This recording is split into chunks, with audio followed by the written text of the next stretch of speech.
Hello, everyone, and welcome to episode 95 of the Xbox Hall of Gamers podcast. This week, I am joined by Cameron. No horrible food takes this week, please. Yeah, no food takes at all. I don't want to hear about food. And Keo. Hello, welcome. This week we've got it's fucking Christmas in September here. It's ridiculous. Like we have so much to fucking talk about. The news portion of this podcast is going to be like 3 hours long. Yeah, this is going to be probably going to be quite a long show. So strap in. As always, we do the show live on Twitch. If you want to come hang out, we've got David and Legacy and Bulbasaur in the chat. Come say hi. Twitch.tv/Hall of Gamers, Xbox Hall of Gamers rather. Come say hi, shit post, ask questions. We try to interact with you guys as much as possible, while not putting the brakes on the show all the time. But we do greatly appreciate the support. All right. Well, I will say we've got a community question here from our good friend Isaac, Mr. Logic Dad, who says, "Hey guys, have you unlocked any achievements that you feel proud to have unlocked this month? How about games you're proud to have completed this month or this year overall? Thanks for the show." Thank you for the question, Isaac, as always. I don't know. I mean, this month has been a bit of a, I don't know. It's been busy, but they haven't had anything like crazy, I don't think. For me, at least. I don't know. What about you guys? Anything? Let's start with this month. I haven't really... I've done a little bit of gaming. I've done the Crew Motor Fest. I did some gaming with Stephanie last weekend, just doing some co-op stuff. But the only one that's notable for me is Shenzhen IO. I did 100 solitaire wins, but I did it all in a day. And that's a lot of pretty solitaire. Nutty. That's very good without like the Microsoft Solitaire has the option to just have the solver. The solver. Yeah, this one's 3 suits, so you can't you can use the solver, but it becomes a massive pain in the ass. But saying that, by your 10th win, you'll know which is a good setup and which isn't. So I got to a point where I was watching one of my mates stream, and then I just every match I completed one, I just typed a number into his chat. I think I got like 30 done in the space of like a 3-hour stream. That's pretty good. Which I thought it had been a good time. Solitaire is one of those kinds of games, where it's just like, it's kind of you can kind of shut your brain off once you kind of get into the flow of it. Yeah. I mean, I played a shitload of Solitaire for Windows 8 and Windows 10, so. Yeah, well, for me, I mean, I'm finally making some progress on Forza Motorsport 6. I'm not mentioning it in the games I've played this week, but I mentioned it here. Basically, I finished all of the campaign stories now. It's just basically you have to go through and do like X amount of races in each different section and you're done. So I'm finally done with that, and I just got clean up now. So I'm happy to at least just go and do what I want in the game and not have to wait until I unlock everything progressively. So David points out Elden Ring, beating Elden Beast, and nice. Essentially Elden Ring's a great shout. I mean, I fucking love that game of the year for me last year. I gotta say, David's Twitter account whilst he was playing Elden Ring was amazing. Like, you could just experience the game through him and the excitement that he had for it. It's quite nice. The man was live tweeting a storm. Yep, 100%. Nice. Yeah. Wait, is it still called tweeting? I'm calling it tweeting until the place goes out of business. Yeah. Look, the website's still called Twitter, so as far as I'm concerned, it is. It's always Twitter. Until they start making you pay for it and everyone leaves. Oh, don't worry, they'll try. Oh, they are. There's not a huge amount for me this month, but I've been looking over kind of my year at large, and I've been really like happy with the stuff that I've been playing. Like, so like I have this year's ratio is like a 2.45 for me, which is insane. Considering last year was a 1.6. So like I've actually been playing some like relatively high ratio stuff, which is again like a lot of Game Pass stuff, so a lot of that's inflated. But yeah, definitely like some deeper cuts. I've been feeling less of the urge to kind of spend a shitload of time playing trash games. Although I did that, obviously, that big push in July to clean up a bunch of title updates. But yeah, like I'm just like Everspace 2, I think is probably one of the ones that I'm really proud to have done. I was, in like one of the top 20 or so, I think we finished it. Yeah, like it's just like a fantastic game that's definitely on my game of the year list. Octopath Traveler, Bard's Tale Trilogy was an interesting one. I've been playing like a lot more stuff when it comes out and a bit more timely, so we have more stuff to talk about. So I've been pretty proud of like the amount of Game Pass completions that I've really been working on outside of when they're leaving. There's a bunch of stuff in here that like Fist, Amnesia Rebirth, Shipbreaker, the Ni no Kuni games, Garden Story, Sea of Stars, Superland 2, Chained Echoes, like again, like stuff I've talked about over the last few weeks that I'm really happy to have like just said, you know what, I don't have to wait until I'm in a panic with 2 weeks left to do this game. I can actually just sit down and play these like longer experiences, even if it's like you don't get that dopamine hit quite as often. Going back, I just had a look and like my ratio is 2.23 and. Yeah, I feel like I'm the baby gamer of the group usually. I've got 2.62. Nice. That's damn good. I've been doing a lot of harder old achievements, multiplayer ones though that aren't really, So I mean, if we're talking about like most notable completions of the year too, like Age of Empires 2 for me. Like it's a big one. I'm really trying to look for something now that has like the same pedigree as MCC and Age of Empires, like that kind of level. But Rare Replay sounds like your only option there, mate. Yeah. I mean, you're already to GoldenEye. Yeah, I already did GoldenEye. But even like this year too, like I don't usually play those kind of Souls-like games because of the missiles, but like Wo Long was good. Amnesia was good. Finding myself getting into them a bit more. I think you'll really enjoy Lies of P from what I've heard. It doesn't exist until I complete my assessment. Yeah, fair. That's fair. Yeah, that's basically how I was feeling. Yeah. It's interesting. Sorry, it's interesting that they released a day early. Yeah, I'm not sure what. I mean, I don't know if that's just hey, it's ready. We'll just get it out there or whatever. Get it ready for the weekend for people to play it. I think somebody must have just made a mistake. In all honesty. I mean, shit happens sometimes. Yeah. They were just trying to cover up the other mistakes this week. That's how Microsoft rolls. Well, that's how anybody in business rolls, right? You just put something else out there that changes the news focus. 100%. That's how spin works. David points out Sea of Stars. Yeah, fantastic game. Definitely. I know he says he just needs to do the trending, which that last boss is pretty nuts. But yeah, that game is absolutely fantastic. As I've waxed about over the last couple of weeks. And I'm looking forward to there's still a lot of year left, we still got a lot of stuff coming out. I'm playing some great stuff, and I'm looking forward to playing more of it, and I've got a few things I need to go back to as well for Game of the Year. So ask the question again, Isaac, when we get closer to Game of the Year stuff, and maybe we'll put a bit of a category about it in there. Game of the Year is going to be really rough. Yeah. Like I'm thinking like next month I want to play Motorsport, I want to play Lords of the Fallen. Yeah, the amount of things that I haven't played and won't get to play this year. It's good that I can at least keep up to date with the Game Pass stuff, but I'm not buying anything really. So I'm trying not to, but there's there's some stuff that I never thought I'd be excited for Lords of the Fallen again. Yeah, but the stuff they showed off is really good. I would have made an exception for Alone in the Dark, but that's delayed. Yeah. Right. See, Alan Wake 2, I'm like, I have to play that. Yeah. Agreed. There's no world in which I don't play that. I need to go back and do Resident Evil 4 now that they bring out separate ways for it.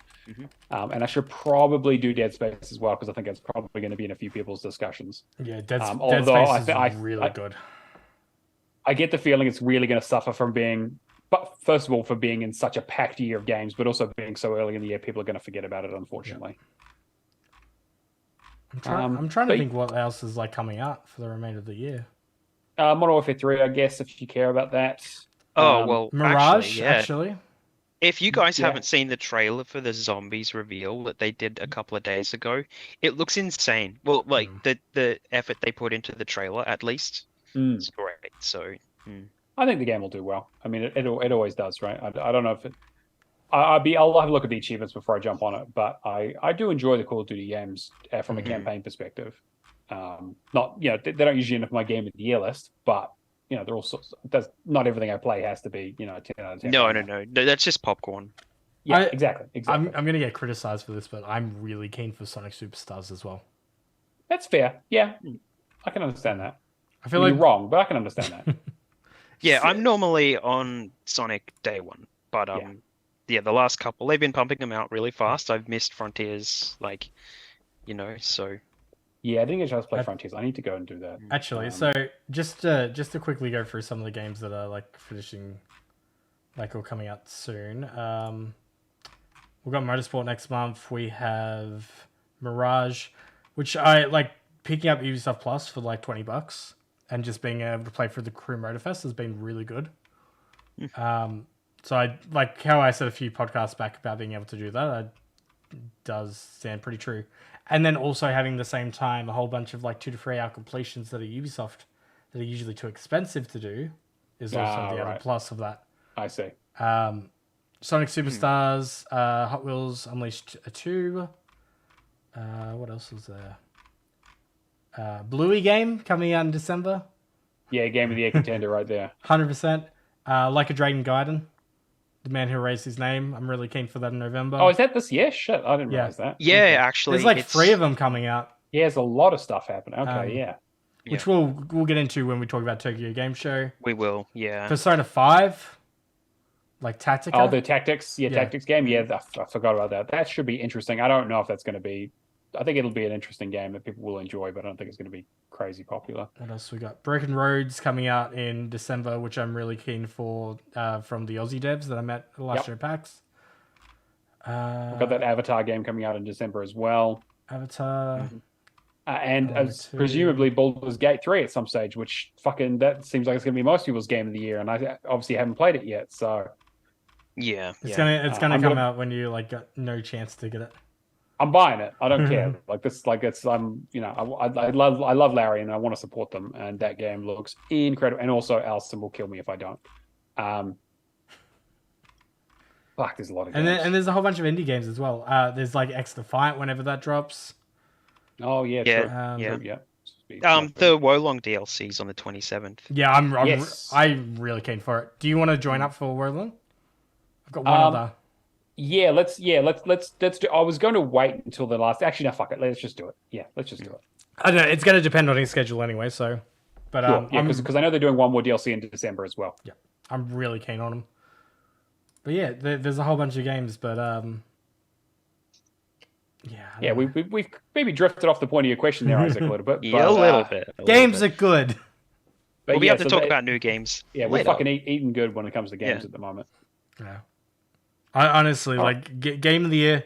I think we should do a round robin Game of the Year thing this year, where it's point system. We give it to Charlotte before the show. She tallies it up, and then she gives us the order. We'll see how that goes. I don't know. Well, yeah. I prefer the battle royale style, where there is one winner, and everyone else dies. Yeah, well, we'll end up all playing different stuff, and then for sure. not be able to I've been playing a Game of the Year contender already this week, which I don't think either of you guys are going to play, so that'll be an interesting one. Oh, the Crew Motorfest? That's the one. Yeah. That's the one. You know what? It's actually, they put out a stat the other day that they've sold 40 million units over the whole Crew franchise now. That's way more than I would expect. Yeah, and Motorfest has done really well for them. I mean, I'm happy for them. I mean, I guess people wanted another Horizon. Yeah. Is that going to be a coined term now? Yeah. Horizon Horizon-esque. You mean Horizon Zero Dawn, right? Yes, that's the one. Yeah, cool. Yeah. All right. Should we get into some news? Yeah, well, let's give it a start. What have we got? I'll let you read them out because you've gone digging for us. No, I mean, not you had to go too far to find fucking news this week. How do we want to do this? Because there's do we want to break it up into every little discussion point, or let's just go down the leaks and start talking about stuff that we think is interesting. All right. Yeah. So starting off the bat, there was a whole massive leak with the FTC case, where Xbox accidentally uploaded the documents to a public domain, I believe it was, rather than a secure link. Yes, basically didn't. The documents they uploaded were not redacted, basically in a way they should have been. Yeah. And basically, I would say we got the biggest leak in all of gaming history. It's up there. It's one of the highest. It's one of the biggest. Yeah. I mean, it is also. I want to preface it, potentially a little out of date in some areas because some of the documentation is from many years ago. Yeah. So take it with some grains of salt. There's some stuff in there that you're like, oh, that makes sense. But you'll see stuff in there that is like, oh, clearly that changed, or that, like, for example, they had Starfield listed as 2021. Yeah. So Phil's comment too was they have expanded on their initial leaks. So to me, that would mean that there's more content actually coming out than what has leaked. Yeah. So I'm very interested to see like how the timeline has changed. Well, I think it's probably progressed a lot further. They probably got some new ideas, and they've had trouble since then that they've had to change their ideas too. So yeah. All right. Starting straight off the bat, we'll discuss August 2024 and October 2024. We're meant to have a new refresh of the series consoles, with the Xbox Series S essentially being the exact same. I think, what was the code name for it? Elwood, I think. Elwood is the one, the Series S. Yep. And the Sybil is the controller, and Brooklyn is the X. Now, I'm not sure if anybody else like immediately went with this and went, all right, are they doing a legally blonde console or? When you said Elwood, that's the first thing that came to my mind, admittedly. But only because I've seen that movie far too many times because it's one of Allison's favorites. Good movie. And then Brooklyn was the Xbox Series X refresh, which I'll be honest, I'm a little bit put off about the new iterations. Essentially, they've marketed it as the most powerful Xbox ever, now adorably all digital. Which well, I mean, that could just mean this is the all digital version, and it's one SKU. So, I mean, it could, but I kind of feel like without any, like, obviously they're not going to comment on it, but I feel like there are plans to just move to all digital eventually. Yeah, I mean, that's always been the end goal, right? Like that's they've moved to all digital, then they moved to all subscription and all cloud eventually. Like that's always been the end goal in the next 10 to 15 years. I mean, like, all of these businesses are trying to be more sustainable too, and producing discs that are made of plastic and who knows what chemicals, all this stuff getting into the environment. Of course, if they want to be carbon friendly or whatever, then this is one of the steps. And honestly, the retail market at the moment for physical games is rubbish anyway. Yeah, they're not buying massive amounts of games at the retail level. They're buying like trinkets and accessories and fluffy toys and hardware. But at the same time, why, like, your brick and mortar stores, why would they have any incentive to push these consoles now when they can't sell physical media alongside Here's the thing, is that, like, they're going to get to a stage where, and this, again, we've had this discussion many times, right? Like, we talked about it during the 360 era.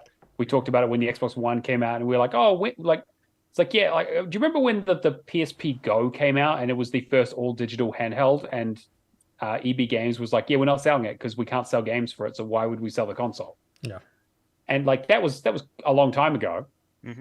And now we've gone to the stage where it's like, okay, well, when does the tipping point happen when they say, well, actually, you could just buy the console on our website. Like, we'll ship it to you. We don't actually need the brick and mortar anymore because it doesn't make enough money. Yeah. Or the cut's too big, or the distribution costs are too high. And like, to be fair, the cost of producing physical media is only getting more expensive, right? As cost of everything goes up, like the incentive to go all digital becomes greater. Yeah, well, we're not also too far away from, because like a lot of the stores have the little cards with the buy this full game retail digital token. Yeah. We're not too far from retail stores just having kiosks with what game do you want to buy on a list.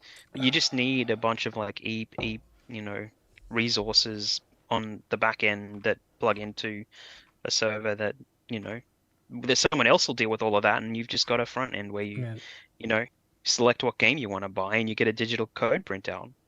You made me realize how much I want a kiosk in like JB Hi-Fi and EB now. That just Look, me to... I predicted that. I said this on a very, very a podcast in 2019 that I did.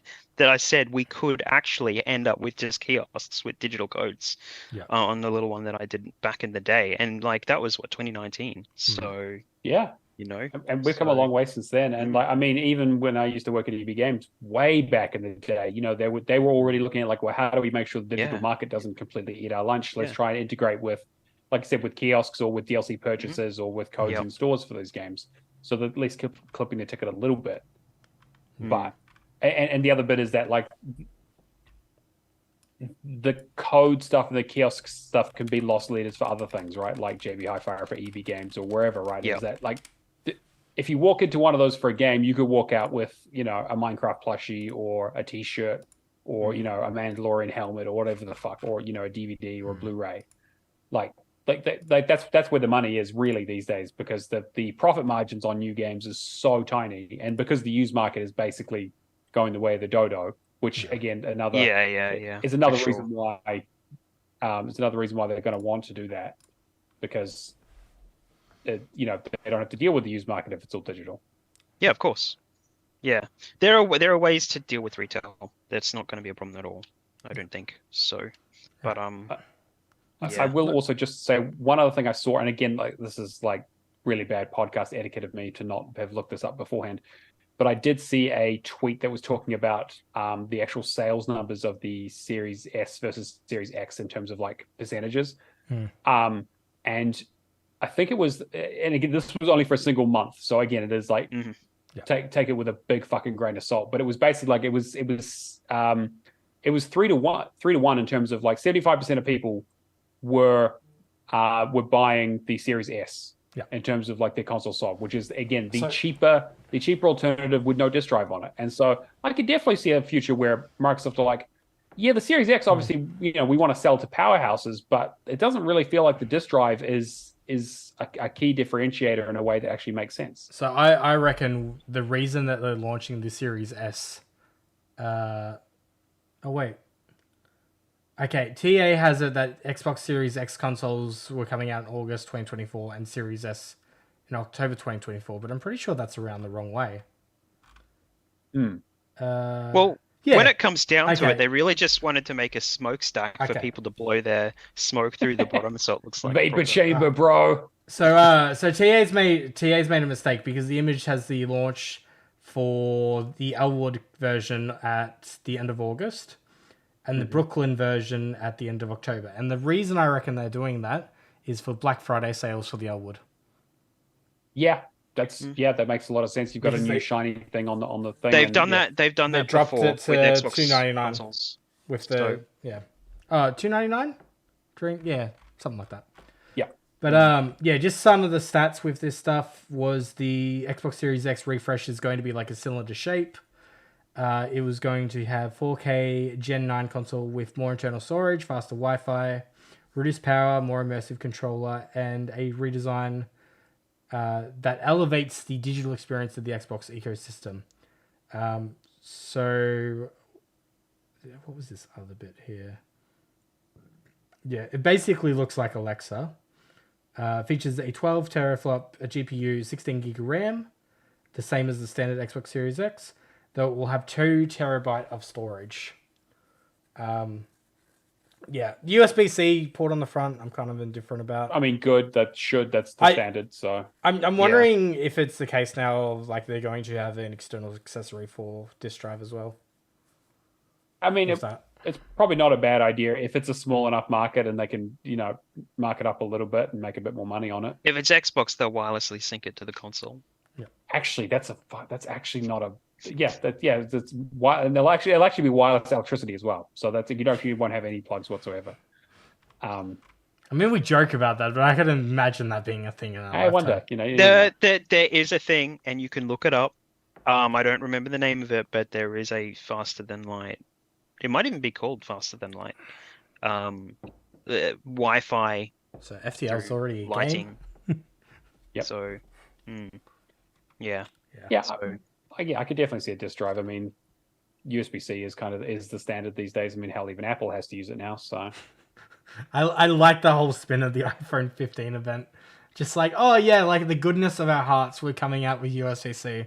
you literally legally had to do it. Yeah, not because the European Commission told them. Yeah, it'll be exactly the same with the batteries, the interchangeable batteries next year. Yeah, or whenever they introduce that. Yeah. Yeah. The other thing is more internal storage for the Series S, improved Wi-Fi and Bluetooth support, and reduced power consumption. Again, like no major differences. I mean, it's a mid-console refresh, right? Like it's mostly about design and form factor and kind of making it maybe a bit smaller and a bit more compact in the same way they do every generation, right? I'm wondering how small the Brooklyn version is actually going to be. I mean, like compared to they probably cut a few corners, you know? Imagine this thing on its side. Guys, if you didn't get that joke, it's because it's circular instead of rectangular. Actually, that was the one point I brought up to Nikita yesterday. I'm like, I do not like unless that image is like clearly hiding some feet on the side, I do not like the fact that you won't be able to lie down anymore. The PlayStation 5 one is rubbish. It screws in when it's standing up, it screws into the console, but when it's on its side, it clips in. And if you have a cat that sits on the wrong spot on top of your console, it falls the fuck off. Yeah, it's precariously perched. Yeah, I don't. So. Yeah, I mean, I actually think you're 100% right, Cameron. Like, I've got mine lying down, and that's actually a bit of a pain. Yeah, I'm hoping they've like thought about it, and it's just like one of those like little, like flat surfaces on the side that's like barely noticeable. But to be fair, like we said, this is just a concept at this point, right? They haven't. We don't have any confirmation that they've finalized all this, or that's what it's exactly. Or whether it's going to turn out to that exactly. They could sell wraps with feet. Yeah, that would be interesting. Yeah, that would be. Oh my god. Yeah. See, I already said about the wraps before. Now I'm going to get to the point of like when you put the tape and that over your school books. It's going to be doing that on my console. Yeah.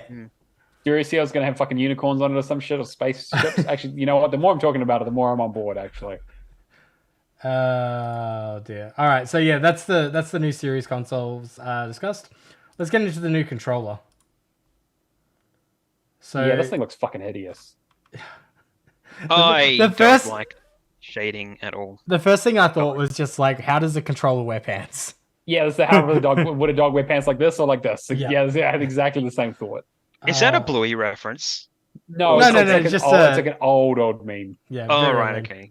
Yeah, okay. It's like if a dog could wear jeans, would they wear them on the back two legs the whole way up around the tail, or would they wear them like all the way across the front of their body? Right. All right. So yeah, I agree. Straight off the bat, I think this new controller looks hideous if they'd gone with this design. Yeah. Saying that, I love the new stuff. So sustainability wise, they got rechargeable and swappable battery. About time. Recyclable materials and less resin, and easier repair and disassembly. Durable, reliable with new modular thumbsticks. No, sorry, I'm thinking of something for Switch. I was thinking of the patent for Switch the other day where they fixed the magnetic. The magnetic stuff. Yeah, this just says new modular thumbsticks, which I'm hoping just are easy to swap out. Improved longevity, continued build improvements, approachability, lift to wake. That's an interesting one. I do not know why anybody hasn't thought of lift to wake before now.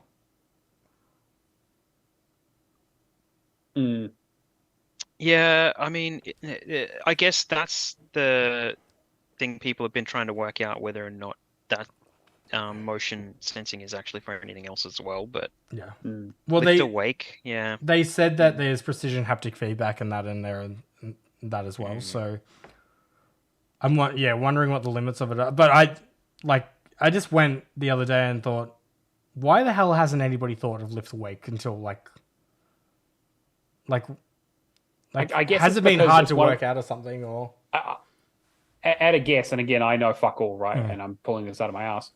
At a guess, I wonder if it's to do with battery life and basically having to have the controller on at some or in standby at all times, because controller life battery life tends to not be. It's fine on controllers, right? But but I always turn vibration off to extend the battery life on my controllers. But that's because I play all the time. So again, I'm maybe not the best example. But it's one of those things where it's like a mouse, for example, like because mouse is a great example of that, right? Like you move it to shake things up to wake it up, right? It's like lift to wake is kind of that's where that concept comes from.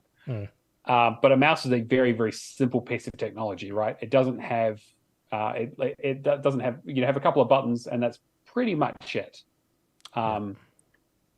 If I guess my question would be like they talk about like a better battery life. What would that be compared with this feature on or off? I wonder if it is like toggleable. Whether it's a help,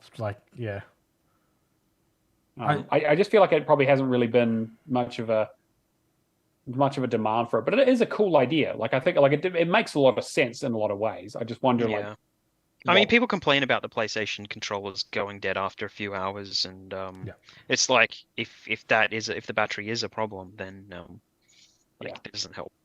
So, what else was there? Immersion, fill the game, precision haptic feedback, accelerometer, quieter buttons and thumbsticks, and VCA haptics double speakers, which I'm very curious to see how that works out. Seamless parent switch.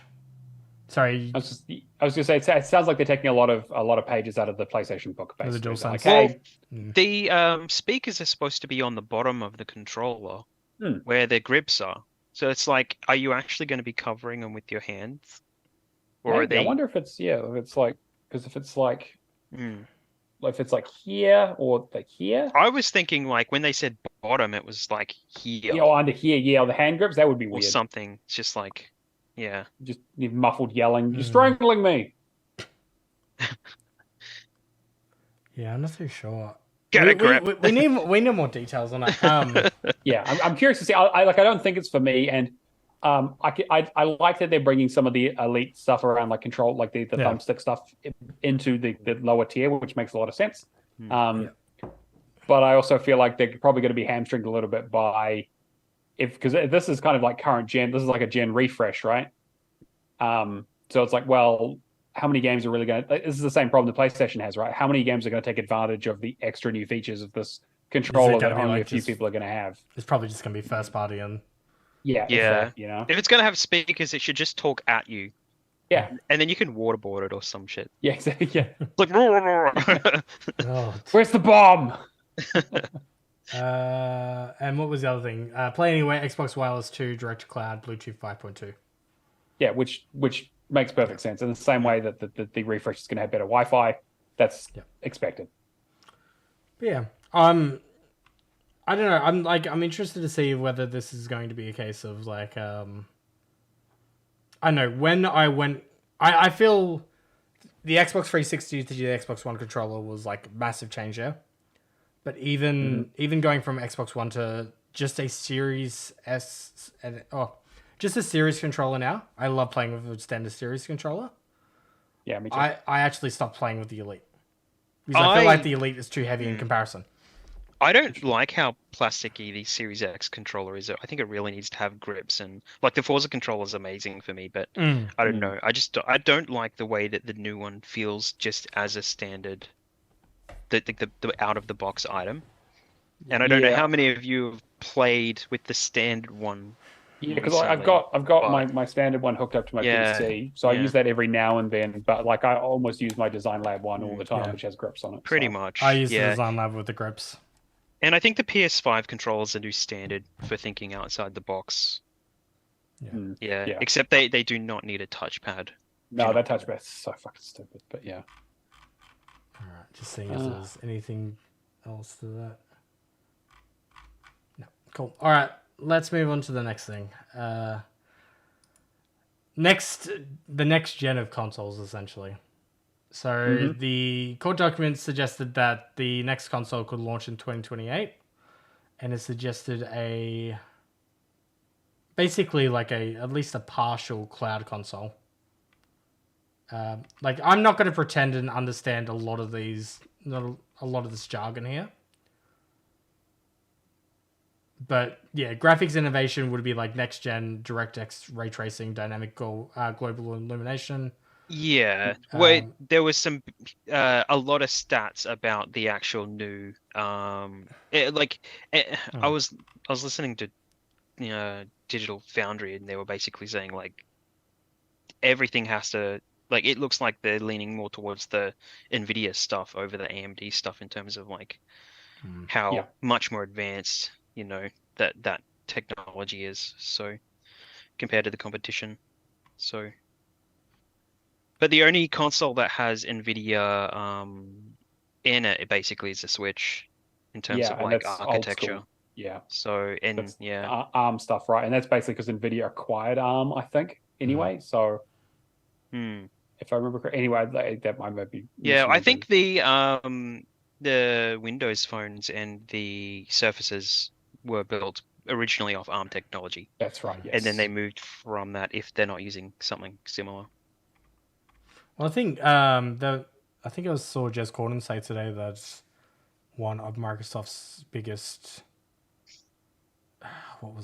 suppliers for the Surfaces got bought up by Amazon. Oh, and that as well. Interesting. They just unveiled the new ones, so good luck. Yeah, just at the same time, which is just great for Microsoft's having a bad week. Yeah, essentially. But decision around like So these slides are from 2022, but situated decision between 2022 2023 years. First dev kits 2027 and launch somewhere between 2028 2029. Yeah, I mean that's kind of in line with what you'd expect for a console life cycle at this stage, right? Yeah. Looking like 8 to 9 years. Effectively, yeah. 2 or 3 years in, you start seeing some of the best games, and then I was going to say 2 to 3 years is when you actually buy one. New console immersion game at platform that will support cloud hybrid games. I'm wondering if they've just gone back to like the kind of Crackdown free stuff. That is exactly what I was going to say. I was like, this sounds like the pitch for the original Xbox One, to be honest. Just one of those things they haven't been able to deliver the Division on until like iterations later. Yeah. But I feel like Xbox is always the one that's kind of trying to push the boundaries, but they're too early. Yeah, they're always pretty ahead. Like they're the first. Their phones had USB-C in it before anyone else did. I love the Windows phones. Me too. Yeah. Every time Jez Gordon, is it? Yeah, every time Jez brings it up, I'm just about like, Windows phones, I'm retweeting his tweets. I remember, I think it was like the Windows Phone 8. Oh, I don't know what they were called. Lumia. Yeah, like with the Gorilla Glass and all that. It was just amazing. I had one of those, yeah. Great phone. Yeah, I've got all generations of Windows Phone, so... I was a big fan of the HTC one as well. As for a cloud console, I don't know. I mean, I think that... I'm skeptical. I think right now, like, and this is a discussion we have every 5 fucking years, right? Is right now we're like technology isn't like technology and infrastructure is not in a place where that's going to be a viable thing to have for the majority of games. If I think that we're finally at a place where xCloud or Xbox Cloud Gaming, they really should have just kept the code name. Where Xbox Cloud Gaming is a viable alternative at this point for a lot of stuff. But it's not a replacement. I couldn't do all of my gaming on cloud at the moment. No. I couldn't even do half of my gaming on cloud at the moment, to be honest.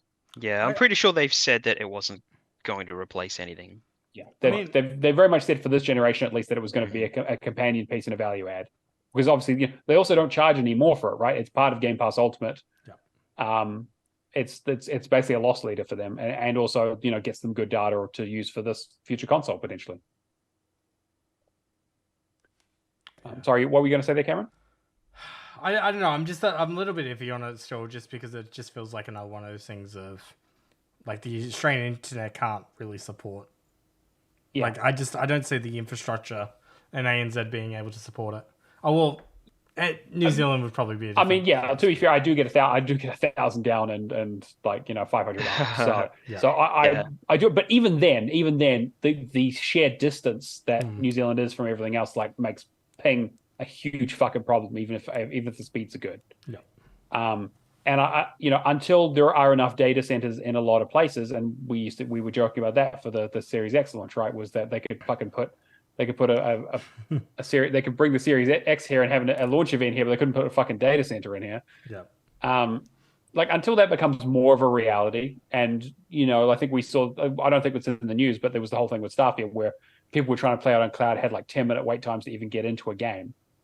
Which I'm not surprised of. Like, it makes perfect sense, right? Like obviously it's a huge game for them. They're getting a big influx of people, but the infrastructure is just not there for the peak stuff. And if that's the level they want to be operating at, they still got quite a way to go. However, I mean, they still have, like 6 years to get there.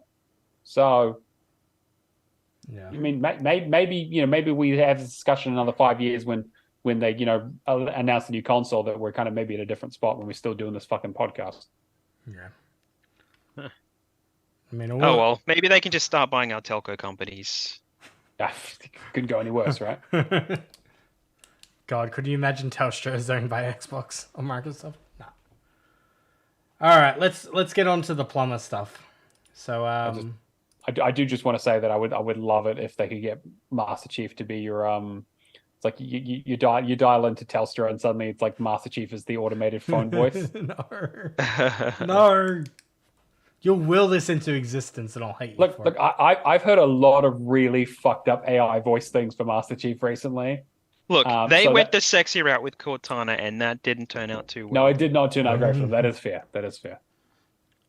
All right, let's get into the Nintendo stuff. So, digital court documents show that Microsoft was looking to acquire Nintendo in 2020, around the same time as it was in talks to purchase ZeniMax. Actually, quick side note, because I haven't put it in here, but I did also see I haven't been able to find it since, but there was a suggestion that the other viable option was Warner Brothers instead of ZeniMax, but they went ZeniMax instead. There was a list of companies. So like Warner Brothers was one of them, Nintendo was one of them. I didn't see a list. I saw the emails. So these were the ones that were in the email. The original FTC stuff had that huge list of 200 potentials. Yeah. So this was the stuff they were talking about in the email. Yeah. Okay. Out of Warner Brothers and ZeniMax, who do you think would have been the better purchase? Oh, ZeniMax is obviously the better purchase considering how Warner Brothers is looking recently. Yeah. They probably could have got Warner Brothers a lot cheaper. But I think in terms of like quality of games, I think that they definitely made the right choice on ZeniMax. Mortal Kombat would have been a good get, but that's the only thing I can really think of for Warner Brothers. Yeah, they said they wouldn't own any of the IP, so the relationships that Warner have with makes sense, yeah. The other companies, yeah. All right, so pretty much, I guess the gist of this story was essentially they were looking at purchasing Nintendo. Phil basically said it would be a career-defining moment, which it would not be. That's a fucking understatement. Holy shit. Yeah. What else was there? Yeah. So in an email, Phil Spencer said that the former Microsoft board member was acquiring stock in Nintendo, which Spencer hoped would create opportunities for Microsoft. Without that catalyst, I don't see an angle to a near-term mutually agreeable merger of Nintendo and Microsoft, and I don't think a hostile action would be a good move, so we are playing the long game, Spencer said. But the board of directors have seen the full write-up on Nintendo and Valve, and they are fully supportive on either if an opportunity arises, as am I. Yeah, Valve was the other one that I was trying to think of, which, again, never happened. But they like Microsoft do have more money than God, so maybe never say never, but... Could you imagine them buying Valve? No, wouldn't there's no way legally it would happen. If you look at the amount of shit that they're getting in for Activision Blizzard, it's like, oh yeah, we're just going to buy the biggest PC game distributor in the world if they sell, which I highly doubt Gabe would. But yeah, I think Gabe's nice enough that they will continue to collab and that. They have had some really good relationships. But that would be the extent of it. So, yeah. So although only once mentioned the above emails, the latest thing was also on Microsoft sites at one point. Honestly, we're lucky we managed to get through the story without Microsoft buying us. Which, good comment from Tom West. over TA, but yeah, I think that I know people. There was some other comments about the potential Nintendo acquisition where people were like, Phil Spencer has gone obviously like completely nuts if he thinks that there would even be a possibility. But I think that one of the comments he made, and again, this was in an email, but he did say that like he believed that Nintendo's future would be basically off console. And basically like in the same way that kind of, and again, they didn't elaborate because again, these are old emails, but didn't elaborate if that's going to be like a Sega thing where they kind of stop doing consoles and they just become a big publisher, or if that's going to be them opening the floodgates a little bit on allowing some of the Nintendo IP to be on other platforms. I don't honestly see Nintendo catching up in terms of the power that Sony and Microsoft have in terms of they're obviously it's a different thing, right? I strongly believe though, like I mean we have the Steam Deck, we have like ROG Ally, that kind of stuff now. I strongly believe that Nintendo will have a corner of, you know, having that Switch iteration, which is part console, part handheld, but having a best of both worlds approach and having that strong IP to support them. I mean, that's been Nintendo's strategy all the time, right? Is that IP is the only reason I would like. I don't really care about the portability stuff because you're right, the ROG Ally and other kind of things in that space, the mobile, the sort of portable PC market is becoming more of a thing. I say like laptops haven't existed for 30 years. But like in terms of like the Switch though, you don't have anything really else on the market that you can have that, you know, I can pull off two controllers and I'm playing Mario Party with my mate down the road kind of.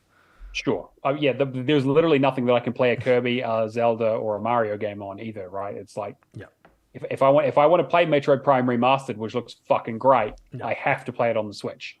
And I think maybe like, is that always going to be the case? Maybe not. I don't know. I mean, Japan, they're a Japanese company, very conservative. I don't know. I would love to be able to play some of Nintendo's IP on other consoles. But I'd play Brawl, like not Brawl, Smash. Yeah, like this, like Smash Brothers would do insane on other consoles. But then does Nintendo lose too much in that they would never do it? Yeah, I just doubt they'll ever, like, unless they were in a situation where they had to. Yeah. Well, if they're going all digital, they could go cloud streaming partnerships. You can't have physical copies, and it's just like an outlet to. They have some sort of control, yeah. I don't know if you put this in there, Cameron, but there was one of the email exchanges around getting Xbox Cloud Gaming on PlayStation using their browser. Oh yeah. I didn't put this one in, but it was a funny conversation. Just like it was a conversation that was just like, can we get onto the web browser? It's like, well, it is accessible, but it's not directly accessible like it is on the Xbox. So and they're like, well, would they block it? And it's like, well, maybe. I mean, we could try and just see if we could get it running. Like getting the engineers onto it. Yeah. I love that was an option though, that they were like considering it. And there's proof of it, but there's not really much else other than to say like about it. Like I've seen a lot of people on like Twitter and like, you know, up in arms about it, saying how stupid of a move, but I don't really see it that way. But I am also a massive Xbox consumer, so. I mean, I think that acquisitions are usually not the best thing for the industry. Agreed. For the most part. Look at Embracer. Exactly, right. Yeah, like the consolidation of that shit, I think, is usually relatively bad for the consumer. I think in Microsoft's case with Activision Blizzard, I think there are some positives to it. It's yet to be seen kind of how that plays out. I think it's all going to come up to the leadership when it comes to Activision Blizzard. Like having the ability to unionize. They have some cultural problems and some other bits and pieces, and also they have, you know, Activision has kind of not been a great publisher for a long time. Yeah. But you know, when you're talking about like a Nintendo or a Sony or a Sega, then maybe that's a different discussion. I saw an article the other day. Who was the prior owner of Activision Blizzard before it was made public? Do you know the name? I don't. It was okay. So it was basically in rebuttal to all the Unity stuff that was happening over the last week. And it was like, once you go public, that's it. You can either be rich or you can have your soul. You can't have both. Well, yeah, you can have morals or you can be rich. Yeah, that's kind of how things work, unfortunately. Because once once it gets to a point that the shareholders own it, it's like, well, this game's doing this. Why don't we have monetization in our games? Why don't we have NFTs and blockchain? Yeah, just becomes a cycle of that. Like it's again, this kind of ties back to like why I don't think Valve would ever be acquired, because they're all still privately owned. Yeah. So like, what's the incentive to sell?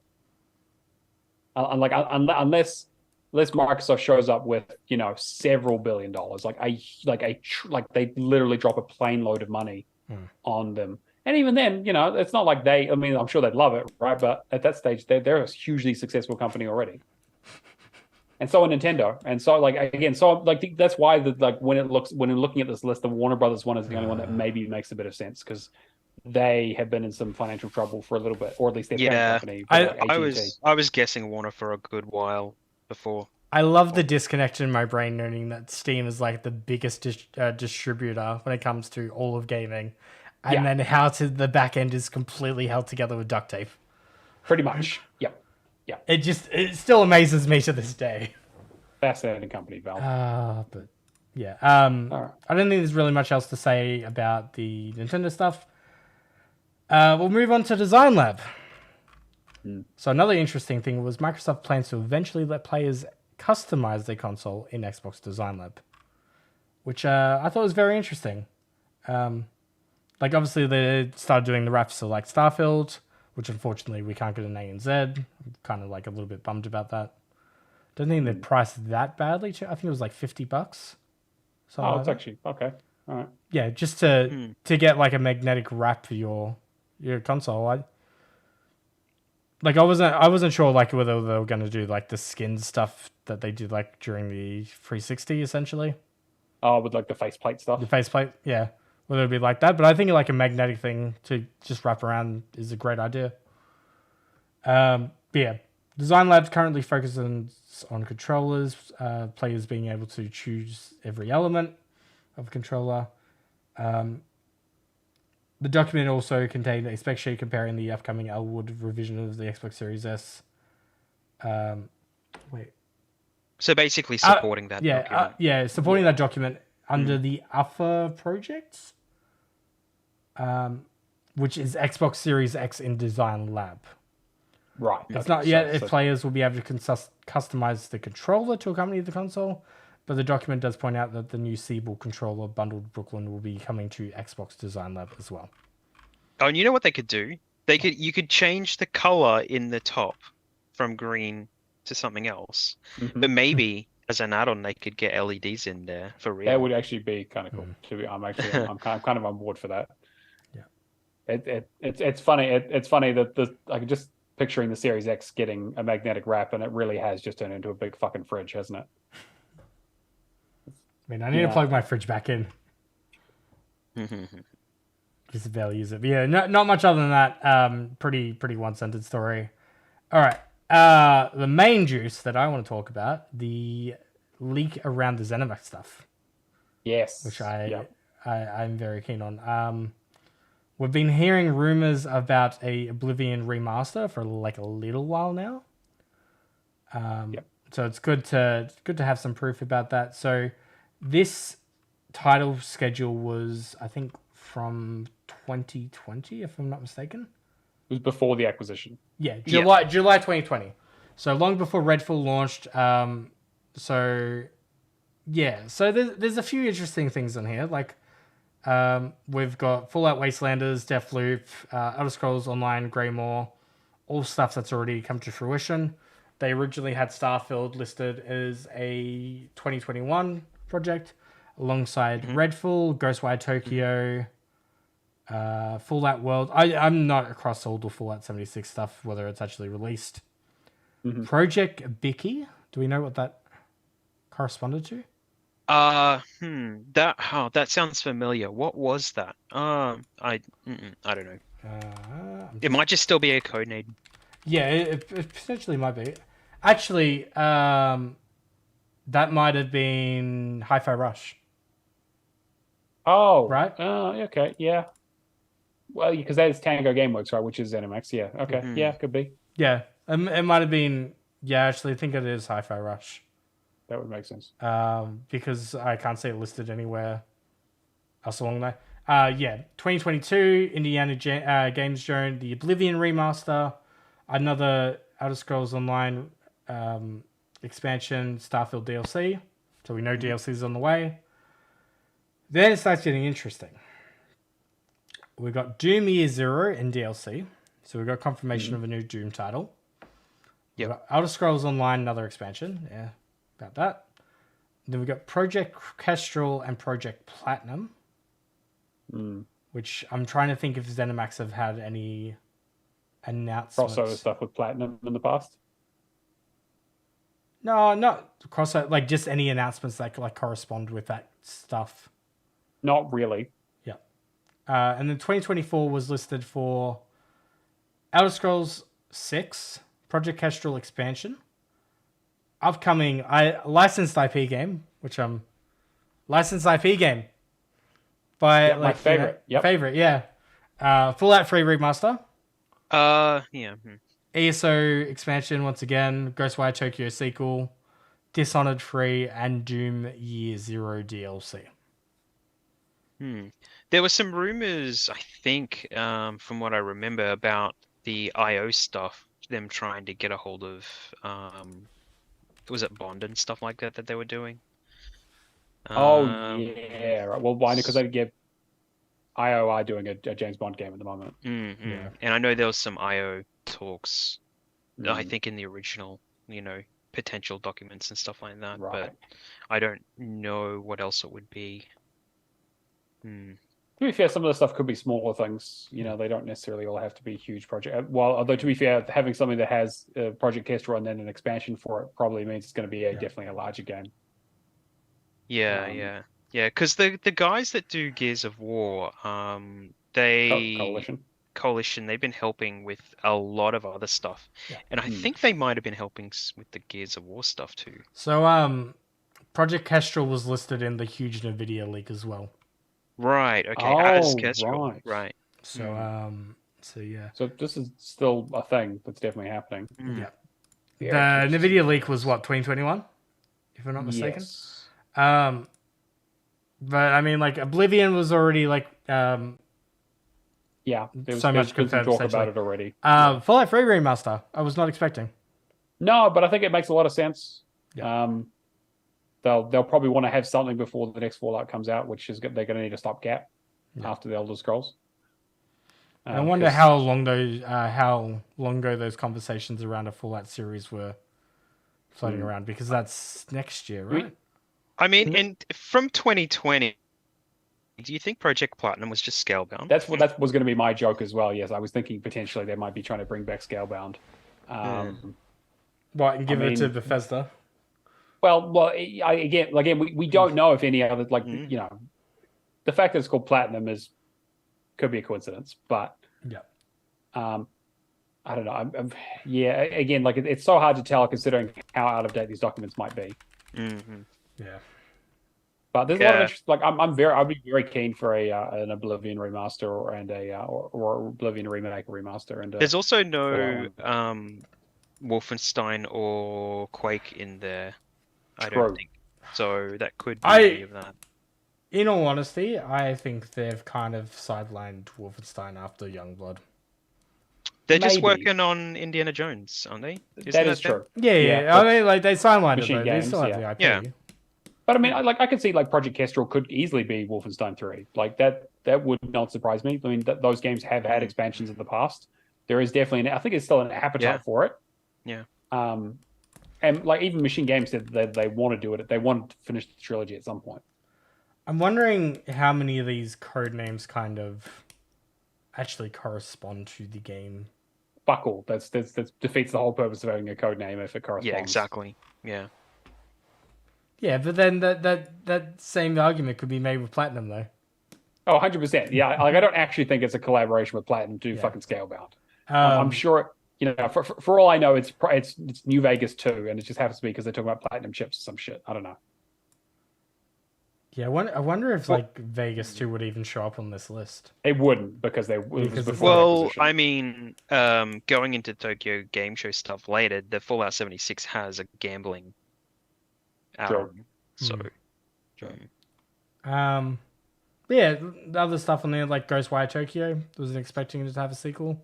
A sequel, yeah, it makes sense. I think it did relatively well, but I mean, hopefully it'd be a bit better than the first one. Trying to think what else. Starfield DLC. I mean, yeah, which I knew was coming. I think about 6 months. I think they've said. Yeah, Dishonored 3. Yeah, which I think is they definitely need to do that because Death of the Outsider was okay, but Dishonored 2, you know. Yeah. I think it's a good time for, especially after how Redfall went. Yeah. Probably not a bad one to remaster. I mean, who knows? Maybe one of these is Prey 2 for all we fucking know. You know, like I'm just throwing out ideas of. If it's Prey 2, I would imagine it would just. Kestrel's a bird of prey. You know, I don't know. Like the only reason I could imagine that they're being called Project Platinum and, like, you know, back in 2020, Project Hibiki and all that is because they hadn't finalized what they were going to call it yet. Maybe, yeah. I mean, if it's new IP, then yeah, obviously it doesn't really then who the fuck knows. If it's new IP, they're probably like testing markets and all that kind of stuff. If it's an established franchise, like I'm less likely to believe Prey because I would imagine we would just see Prey 2. Yeah, just put Prey 2. Yeah, just in the put same way Prey they're 2. putting Dishonored 3. Yeah, that makes sense. I mean, I like most of Bethesda and ZeniMax output. You know, so I'm always interested to see what they're kind of working on. I'll talk a little bit more about Starfield when we get to what we've been playing. Yeah. But anything else we want to touch more on this, or were you playing Oblivion Remaster? Yep, 100%. I never played Oblivion. I started Skyrim. I still need to play it. So it's a really cool game, but it definitely is showing its age. Yeah. Cool. All right. Let's get into the studio. Okay, so this is not really much of anything, but just them having a quick email interchange about the studio closures when talking about Lionhead and that, which I thought was like a little bit of an interesting discussion. So Phil sent an email in response. I don't think we'll ever close the studio due to a studio's P&L. It's almost always been either from leadership leaving, Lionhead as an example, or a team just losing its passion. Assemble as an example. Interesting. Yeah. Sorry, that was sent from him. Yep. And then the response was my turn to say, honestly, I don't know. I don't really know what's going in closing a studio, how much funding versus personnel versus output feeds into the decision. In my mind, if a studio completely needs to prove their worth by being a net value over their costs, it adds a ton of pressure to release hits on a regular basis. If a game is niche, though, too bad? ? This is not armchair quarterbacking, I swear. I'm just super worried about the moat you've built, and the winds will change and we'll have a bloodbath a few years down the road. Especially given our peer cloud companies' underestimating of the game creation process. But by the grace of God, we go. Sorry. Not my job, I appreciate. So trying to train my mental model on how to think about the content side of the house to not be worried, especially while the economics have changed with Game Pass. And I'm pretty sure there was a response. I don't have it listed here. But I think Phil at one stage, like, do we think Game Pass has ever saved a game's development? Which I think is a very interesting question that was never really, like, looked into. Of, like, how many of these projects could have been... Like, we know they've been great to get, like, the funding for projects. For example, Pentiment would be a great example of that. Well, Wasteland 3, was it? Yep. Improving, they added voice acting. If it wasn't for Xbox, they wouldn't have that. Yeah.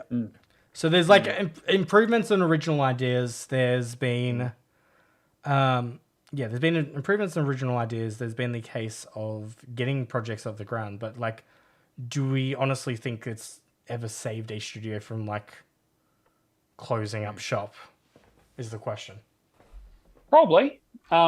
Probably in smaller ways than we'd maybe expect. You know, I don't think it's going to be, I don't think that the stuff would be a make or break, but I think it's the kind of thing that, you know, you get enough eyes on a game or you get enough support on a game or the barrier to entry lowers on a game or the expectation is more realistic on a game because Game Pass is an option.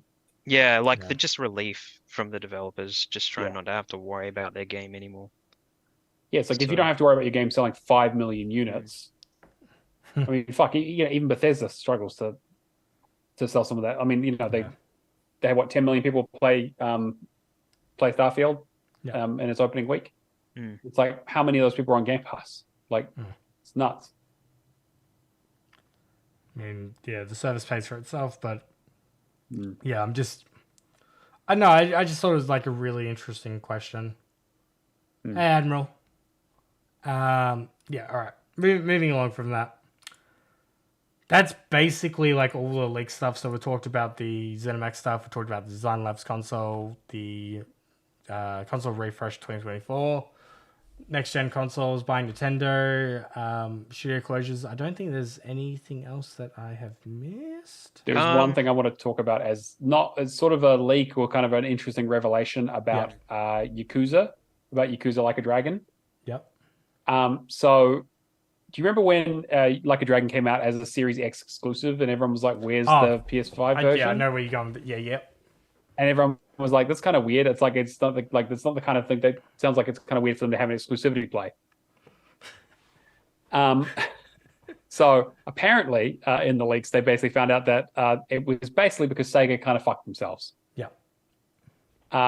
So what happened was apparently Sony had a 12-month exclusivity deal with Sega for the PlayStation release of the game in Japan and Asia. So not outside of that, they were like, it has to be on PlayStation.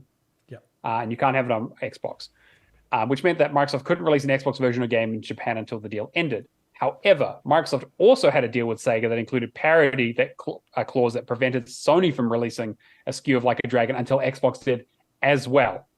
And because Xbox couldn't have any version of the game in Japan until the PlayStation deal was done, they couldn't release a PlayStation port of it in the region. Oh, I never heard about this. Yeah, I saw I completely forgot to put it in because I haven't seen a news article. But I saw Tom Warren tweet about it, I think. Oh, that's amazing.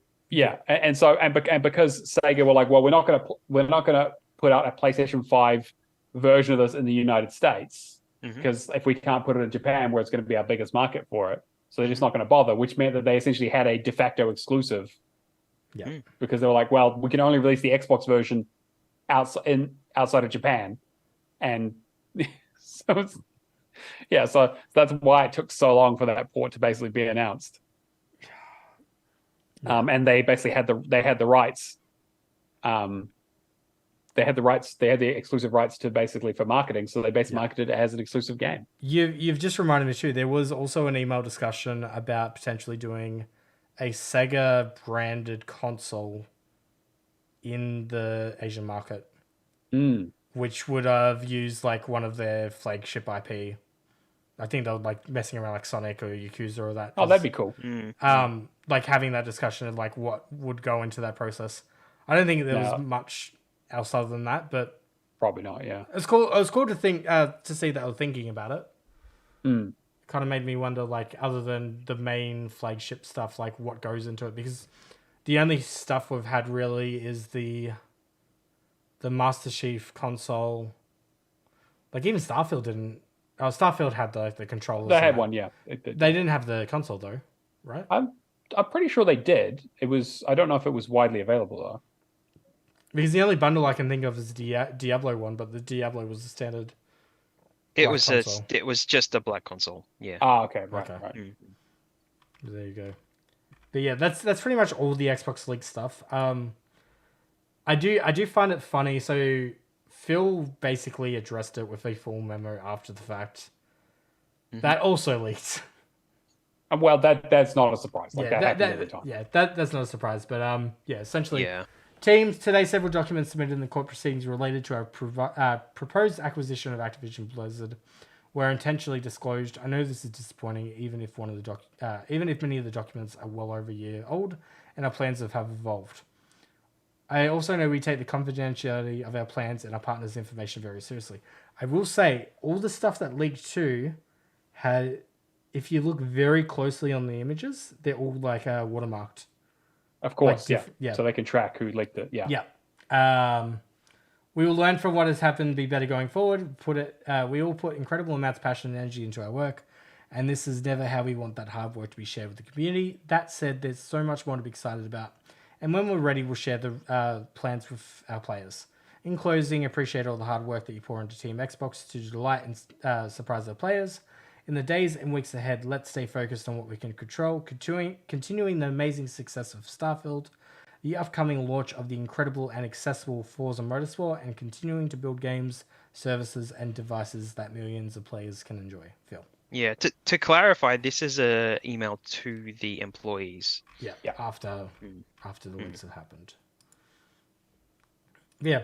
Yeah, pretty much what you'd expect. I mean, obviously he knew that would get leaked pretty quickly because these kind of memos always do after these kinds of news stories. So, yeah, I mean, I think that the key thing there is that some of these documents are probably a fair amount out of date, and some of the stuff is a lot of the stuff will have progressed one way or another, whether it's been cancelled or changed or updated or is now in production. Yeah, or controllers don't have pants anymore. Yeah, potentially. Yeah, exactly. They might be wearing shirts now. You never know. Hey, they already had that God Ugly Irish one, or what is it, Scottish? Oh, I'm suddenly remembering the fucking furry... The flannel. Oh, yeah. The tartan one, yeah. Yeah. Now I'm just thinking of the Sonic and Knuckles one, with the red fur. No. Moving along. Oh, cursed. But don't they have those pizza flavored ones now as well? Oh, yeah, it smells like pizza. Yeah. Oh, my God. The Teenage Mutant. God. All right, next one. The UK regulator has provisionally approved Microsoft's Activision's acquisition. Please let this be over. Please let this be the final. There's no way it's over, but it looks like the fact that they've sold they sold the cloud rights to Ubisoft is basically done the deal. Yeah. So attempting to restructure its proposed acquisition, which interesting. That I wonder what Ubisoft's going to do with them. Probably charge us for it. Yeah, again, we're not quite sure. I don't know if we ever got the clarification of whether this was just going to be in the UK or this was overall for the rest of the world. Actually, yeah, that's a good point. While the CMA has identified limited residual concerns with the new deal, Microsoft has put forward remedies which the CMA has provisionally concluded should address these issues. While the restructured deal is materially different to the previous transaction and substantially addresses most concerns, the CMA has limited residual concerns that certain provisions in the sale of Activision's cloud streaming rights to Ubisoft could be circumvented, terminated, or not enforced. To address these concerns, Microsoft has offered remedies to ensure that the terms of the sale of Activision's rights to Ubisoft are enforceable by the CMA. The CMA has provisionally concluded that this additional protection should resolve those residual concerns. They've now opened a consultation until October 6th, after which time we'll make a final decision. Yeah. Either way, Microsoft is going to get paid. I think they've got this in the bag at this point. Yeah. I'm sure there'll be some complaints from some people, but I don't think they're going to fall on deaf ears at this point. Yes, Sony, 100%. Yeah. But I don't think that they're going to have much of a leg to stand on. Yeah, pretty much it. All right, cool. So that's pretty much all the leak stuff. Now we can get to the fun stuff from Tokyo Game Show. Did you guys watch any of it? I did. No. I haven't yet, but I've seen the announcements. I wrote down basically every game kind of as they came along, so just to kind of keep track of a few things. So rude for them to do it during my anniversary dinner. Yeah, I know you had to multitask. Yeah. I only just realized it was on. I was out for a swim, and I'm like, I think it's on about now. So I'm like, go home, and at least it was done. I could watch it. So. All right. I'm going to go for the dot points. You tell me if there's anything you want to interject or add, or we'll go through. All right. So new Xbox Game Pass Edition Party Animals is getting an Ori crossover. Very weird, but sure. I'm down for it. I'm going to Party Animals just came out. It had like 90 achievements. Look, 93. Yeah, these crossovers are pretty straightforward. They don't. Really I think it's like Naraka having Full Guys was weirder. Yeah, Naraka had a Fall Guys event though. This is just like an Ori. Yeah, just crossover, like a skin. It's the same Fall Guys thing where it's like put 2B in the game or whatever. Party Animals looks fun though, and it looks interesting. I want to make sure it's completable and not complete fucking mess before I jump on it. But don't worry. I think Adrian's pretty much going for first, as he does with those kinds of titles. And it looks like a pretty fun list actually too. So pretty keen. Capcom announced the Phoenix Wright Ace Attorney trilogy coming to Xbox Game Pass. Yep. I cannot recommend this enough. I love this series. The trilogy in particular is fucking fantastic. 1 and 3. 2 is good, but 1 and 3 are top tier games. There's other games, right? Look, other than the 3. Yeah, I was confused at first. I thought like a new Ace Attorney game had been announced, but it was... So they announced that they're doing a second volume of the 4, 5, and 6. Basically, it is coming, but not to Game Pass yet. But they haven't. That's that's the Miles Edgeworth stuff. It is the previous one. Yeah, cool. The Miles Edgeworth stuff. Yeah. Developer Pocket Pair confirmed that Power World is coming to Xbox and PC next year, which is good. Turn 10 revealed its Hakone circuit for Forza Motorsport, which obviously for the Japanese crowd. Yep. So Atlas gave us another look at Persona 5 Tactica, which joins Xbox Game Pass in November. Square Enix's Yu Mikaki spoke about Infinity Strash Dragon Quest, The Adventure of Dai, which launches next week, and confirmed that Octopath Traveler 2 is coming to Xbox next year. I was not expecting Octopath Traveler 2 to hit Xbox, but with this Final Fantasy news, but I mean, like, this Phil conversation. I'm hoping that this means that we're kind of, even if they're a bit delayed, we're going to get some more of these Square Enix misses that we kind of have. When you watch it, they said, on the back end of the Final Fantasy news, and I'm like, Final Fantasy news, and then it's like Octopath Travel, and I go, but that's cool. They said that, I can't remember who reported the other day, but Retrograde for Final Fantasy 7 has a 3-month exclusivity window. Yes, it does. So I'm really hoping... because I know that PlayStation has a bundle of both titles now on their storefront. Oh, I see. Yeah. So I'm hoping that we do get both Rebirth and Retrograde. I've said this before, and I'm like, they said that the second game could be played without the first game. Yeah, there's like a cutscene for it or something. Yeah. It's like, we'll get the second game. Yeah, exactly. You don't get the first game. You only get the second game. This is Octopath Traveler all over again. Yeah, exactly. Exactly.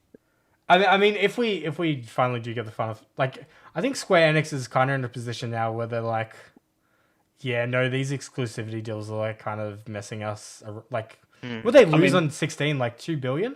No, so like 2 billion. I think. I think the final numbers for 16 were kind of where they projected them to be. So I think it did eventually hit where it needed to, but it was a bunch of other stuff beforehand that has really dragged them down this year in terms of the lack of sales for a lot of stuff. Yeah. So 16 was basically their only success over the last sort of 6 months, I think. It sucks though, because like if there was the Pixel remasters on Xbox, I would have bought them. I would have bought them day one. I probably wouldn't have played them for like a few months. I would have too. Yeah, just stuff like that. But yeah, hopefully we start getting a lot more Square Enix titles. New action. So was this Dragon Quest game also releasing on Xbox? I assume that was kind of what they were saying. Infinity Strash. The case. It is. It's on X, S, and Windows. So it's even. Some of these games aren't on S, and this one is. Right. Gotcha. Wait, some of these games aren't on S? I thought they couldn't do it without S now. Well, I mean. No, only on the series. You mean not on it? Yeah. Series, yeah.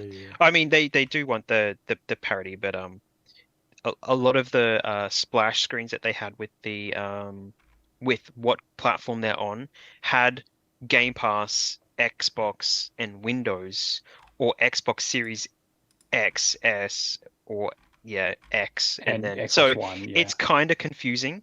So without more details, it's hard to kind of tell if they're going what they're doing. Is this just there will be parity though? So is this a Dragon Quest game, or like am I just really confused, or?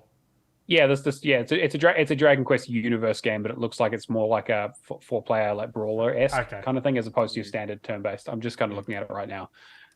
One of the comments on Steam is refunded MK1 for this. I'd much rather support Dragon Quest here in the West. Besides, the females are ugly as AF in Mortal Kombat 1. Yeah, thanks, buddy. That's And then the first response is okay. Poor Megan Fox. To be fair, that her voice acting is the problem, not anything else. That's funny because Nikita's like been so hard to play Mortal Kombat. She's finally installed it tonight. Probably putting hours in. Anyway, moving along. New action adventure game, Althenia, The Wrath of a Fairy, was announced for Xbox and PC. Miyaza Games showed off some new gameplay for Mineko's Night Market, which joins Xbox Game Pass in October. I am very, very keen for this. They showed off at Gamescom, both at Humble, Indie Arena, and Xbox. So I had 3 different booths.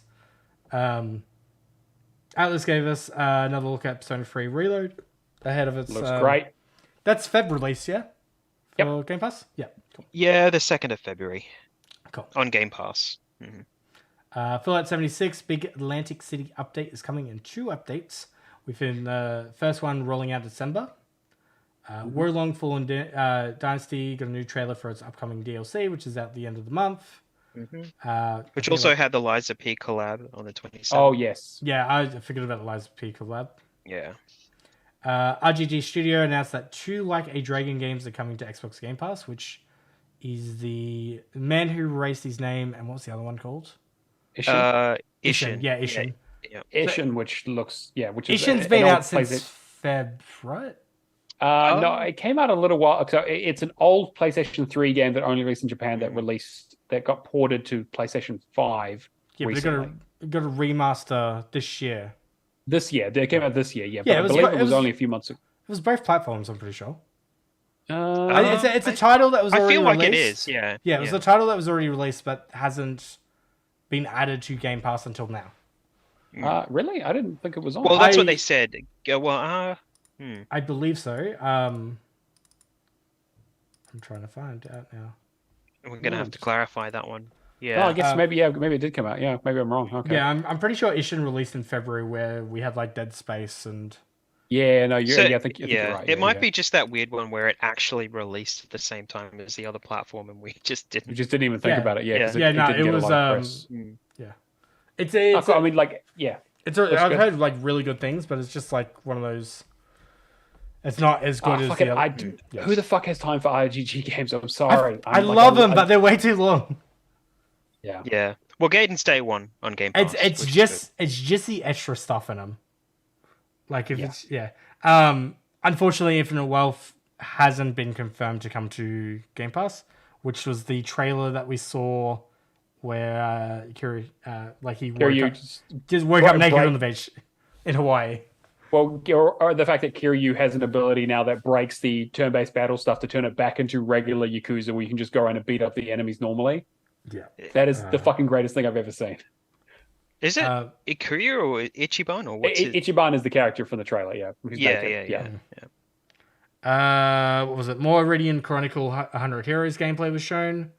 Yeah, I'm looking forward to that. I played that looks good. Yeah, the prequel is the one that's on Game Pass at the moment. Yeah, the other one's coming to get 100 Heroes is coming to Game Pass, right? I don't know if it is coming to Game Pass confirmed. It said in the splash screen for it that it's coming for Game Pass. Oh, sweet, cool. Because I know I got delayed because it was supposed to be this year. But the trailer's really good for this one. That was in this showcase. What else was there? ESO fully localized in Japan, which is cool. Yep. This is so like the opposite of what we normally get, things being localized for. Yeah. Yeah. The West, yeah. PUBG teased an update for its new map. Empire Management Sim My Lovely Empress was announced for Xbox and PC with a 2024 release window. Capcom confirmed the Exoprimal Season 2 will begin on October 18th, and Swery 65 and Suda 51 announced their new game Hotel Barcelona.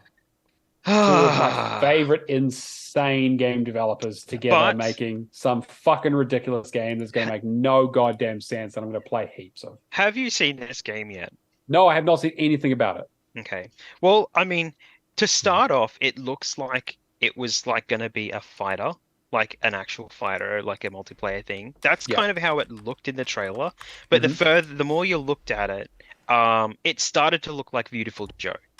Oh, okay. Yeah. A little bit. But it seems too slow. Like I was looking at it going, I don't know if I really, really like this. And it just seemed like everything was happening super slow. That is really, it does. This definitely does have that Beautiful Joe, like side-scrolling brawler. So. It reminds me of, what was the other one that I think Swery, I can never remember if it was Swery or Suda who did the the mystery of the something or other, the one where you can blow up yourself into body parts and shit. I can't remember what it was. It was a I don't know what that is. Don't know. I'll find it, but yeah. So this is the one I'm having the lowest expectations for. I was not really impressed at all, but I want it to surprise me when it comes out. So yeah, they showed off some really weird bosses as well. So some of the 2 or 3 bosses they showed were interesting. It's gonna have 7 worlds, basically. So yeah, right. Yeah. All Which right. is about the same as some of the other stuff that he does, I think. So, and each boss will remind you of a different horror movie, so it's kind of American horror movie themed. So, interesting. Yeah, that's super interesting. All right, I mean, I like I like so many of those games. It was like what Lollipop Chainsaw and No More Heroes and like Deadly Premonition, obviously. So there's a lot of interesting pedigree there for some weird shit. So I'll keep an eye out for it. I wonder when we get our Lollipop Chainsaw remake. Yeah, because that got delayed as well, right? I'm pretty sure, yeah. All right, going through all the remainder of the news for the week. All right, first thing off, like the bat, I just want to say Titanfall 2 multiplayer servers potentially, supposedly been fixed. I know one of my mates dropped in the other day, had no issues with it, so it's looking all good. Was this where they were just going in and just getting hacked and? Yeah, I think there was a lot of like hacking issues and all that. Yeah. There were some matchmaking issues as well. Yeah. It was in a very bad state for like at least 6 months, and it's good that out of nowhere, EA has managed to fix it. Yeah, some people are saying that this could be leading to something else. But it's nothing. Don't get my hopes up. Yeah, I was gonna say, I can't go through this again. I can't. Titanfall 3 is like the pinnacle of like everything I want in a video game. And the only like people are really trying to get me into the First Ascendant at the moment because it looks like a mishmash between Titanfall and Warframe. Okay. Very tempted because it's in beta at the moment. Yeah, I've seen a few people say that they can't put it down. Yeah. So I'm really keen. So I want more Titanfall in my life. For sure. Man, nothing like I know it's Xbox One days, but nothing's come close to scratching that Titanfall like original. I'm Titanfall yet to play that One. Titanfall 2 story. So good. Man, that fucking Effect and Cause level is one of my favorite levels in FPS ever. Yep. Just like it's so creative and interesting, and it works in a way that I was like, how the fuck did they build this? There's 2 things in games that I need to kind of look that I've heard people talk about, and it's that level in Titanfall 2, and then Dishonored 2 I think has like a clockwork level. Yes. And I haven't seen that yet either, so I'm just like I have to check these levels out. So. So I really need to play both of those games. All right. Moving along, Microsoft has added a new profile badge in memory of Xbox Live Gold. So Stallion83 spotted this. A fancy gold diamond-shaped badge for player profiles commemorating Xbox Live's Gold tenure between 2002 and 2023. The badge is separate from the numbered badge that shows you how long your profile has been active, although Stallion's profile seems to be missing that particular badge for some reason. And then it goes probably on because he has it for life. Yeah. Goes on to speak about like Game Pass Core, the replacing the benefits of Xbox Live Gold. But yeah, cool little memorial piece that I thought I would add in there. All right. Glenn Schofield has left the Callisto Protocol, left Striking Distance Studios over the poor sales relating to Callisto Protocol. So did they actually say it was due to the poor sales? Sorry, he's decided to pursue new opportunities, but every article I've said is basically it sold 2 million units compared to 5, and yeah, right. The numbers were pretty bad. Yeah. Which is a shame. Like, okay, so I'm the only one here that's played Callisto Protocol, right? For good reason. Yeah, I haven't. So, in all honesty, the cinematics and all that at the same level as Call of Duty title. I was really impressed, really blown away. But a lot of the discussion pieces I've seen, I think it all comes down to it's a horror game and it mismanages tension because of the combat system. Which I hear is frustrating to the nth degree. Yeah, because if you die, like dying over and over is just, it's not tense. It's like for that kind of game, you want like an Alien Isolation kind of thing, or Dead Space.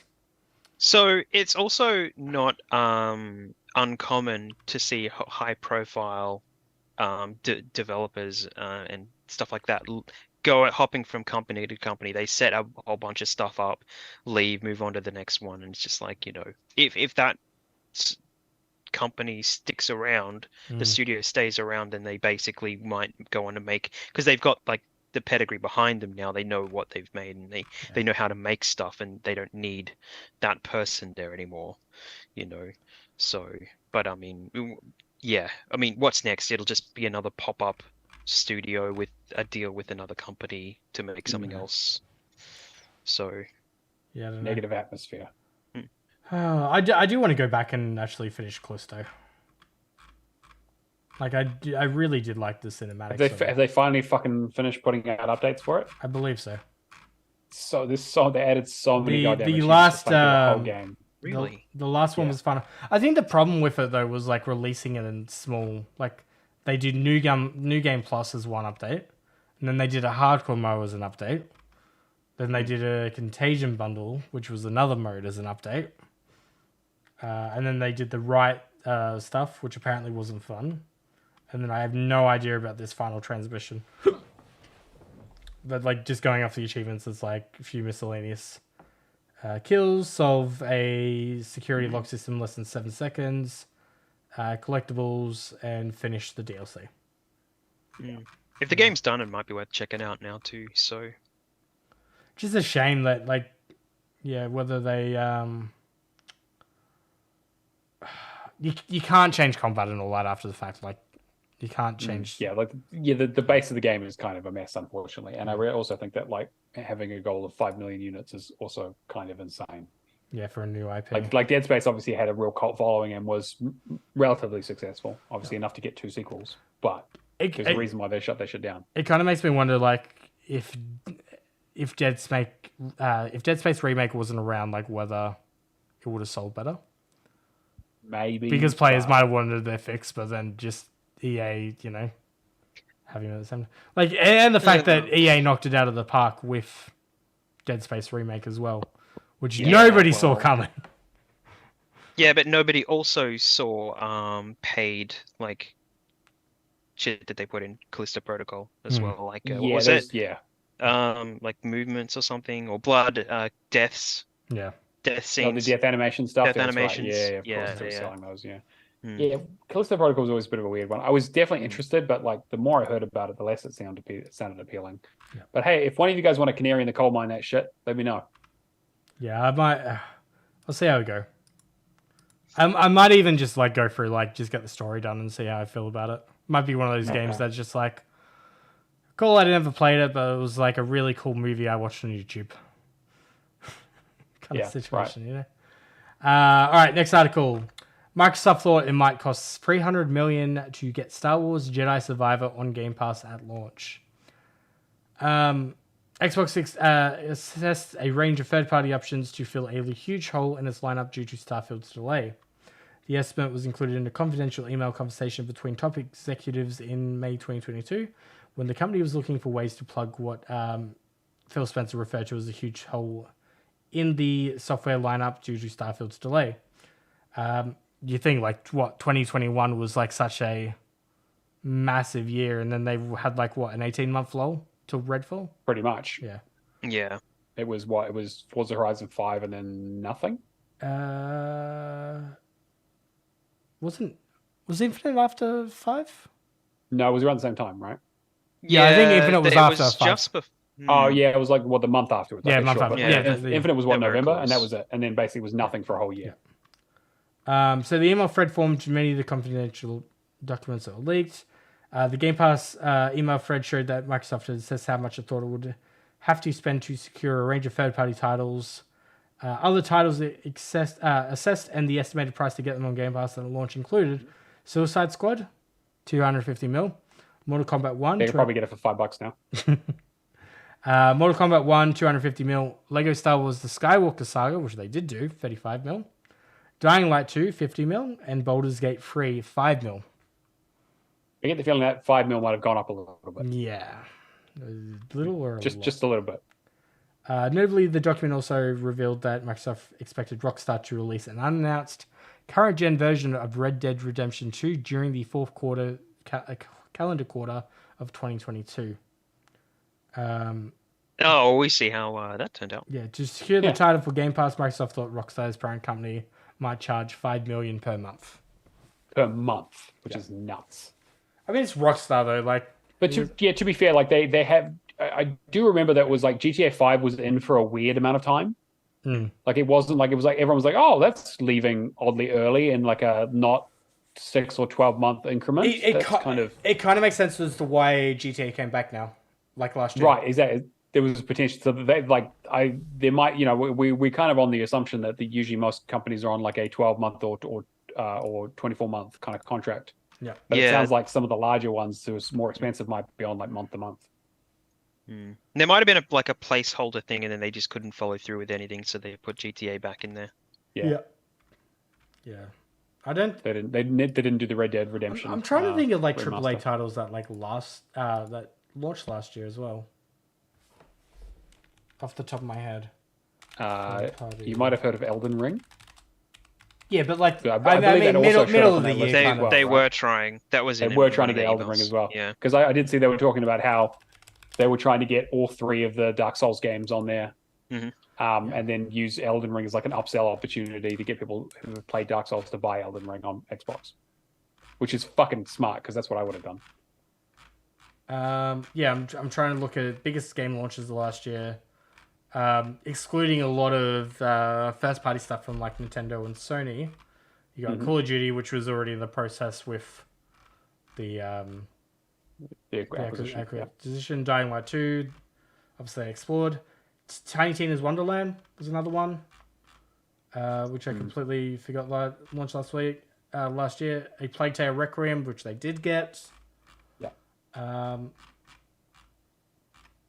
Everything else is either PlayStation first party, Nintendo first party, or Gotham Knights, which they have gotten now. And I think it was also Gotham Knights was also on that list, right? Because they did have a couple of Warner Brothers things on there. Yeah, not the one that I listed on VGC at least. No, but I believe I did see there was a list that had it on there. But yeah, everything like because God of War and stuff is all just PlayStation stuff. Yeah, PlayStation had Ghostwire Tokyo. They had Gran Turismo. They had Callisto Protocol's third party as well, but obviously didn't do as well. Horizon Forbidden West. Yeah, they had Forbidden West at the start of the year at the same time as Elden Ring. Yep. Really sucks for them. Yeah, and then God of War was later on in the year. November, or October maybe. Yeah. Yeah, it's crazy how many like first party stuff. Sony had a really good year last year. This year, and Nintendo, Pokemon Scarlet Violet, Mario Rabbids, Splatoon 3. Mario and Rabbids, that Spark of Hope didn't do very well at all. No, it did not do well at all. It should have done really well, but Pokemon Legends. Yeah, there's a lot of stuff going on with that. I don't think it was actually supposed to release when it did. I think Nintendo was saying, "Do not release this yet," and then Ubisoft just went and kind of did it because they could see there wasn't ready the game. Yeah, it wasn't like the right window to release it. Like because Nintendo's all about like consistent windows of. They're really good with their releases. Where Ubisoft is like, we need to make some fucking money because the last 3 games that we've released have been trash. It will be very interesting to see how Ubisoft fares, like when we hear about like financials and that next year. Because Crew Motorfest has done really well. I can imagine Mirage is going to it'll do great. I'm sure Star Wars will do good. I'm relatively sure Avatar will do okay at least. Yeah. I feel like Avatar is going to be one of those things that are like, oh, it's actually surprisingly good. See, that would be a good Game Pass kit. Yeah. The only thing that we have had nothing on is Division Heartland. Yes, right. So that's the one I'm waiting to hear a little bit more about. But Well, we did get some Division news this week. Yes, we did. Speaking about that transition, Ubisoft has announced the Division 3 with massive entertainment set to develop. The developer announced that Julian Gregory, who currently serves as creative director on Star Wars Outlaws, has also been appointed executive producer of the Division series. Jesus Christ, they're going to be busy, aren't they? So, look, what happened with Division 2 is it went to Skeleton Crew, and everyone got moved off onto Avatar and to Star Wars, and now basically they're just pulling people back. Yeah, makes sense. But it's the crew dealing with the Division 2 now is it Scandinavia? I think there's like a different studio actually working on the game now. I don't remember exactly where it's located. But yeah, basically they the Division did like a really Ubisoft Massive did a every now and then when they've got announcements, they kind of do like a tweet and then they do like an actual show that reveal and like give up all the details. So when they kind of revised the seasons, I think is it what season 7 or 8 or 9 or 10 or whatever they got up to, basically they said that we're doing more seasons because they kind of went for about a year and a half with, of course, no news or updates, or they just refreshed the seasons over and over and over again, and it kind of died out.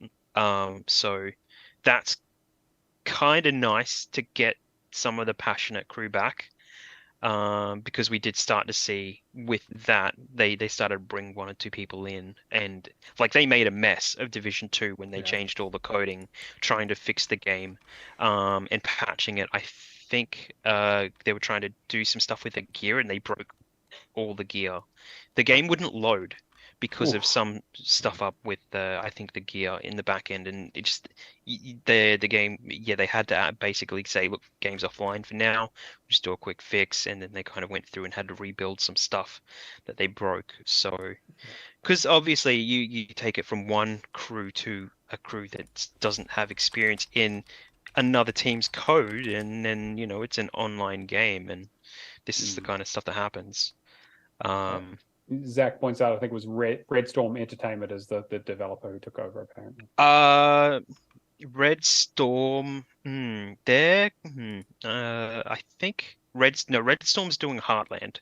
Oh, right. This is the Division 2 guys are doing, like, that's a different team. You were right that Massive is Swedish as well, too. Yeah. So yeah. I mean, it's interesting. I think the interesting thing about this announcement of Division 3, I mean, partly because they're fucking real busy doing 2 other huge games for Ubisoft, is that they just kind of announced it. They were like, this is happening. Hey. Yeah.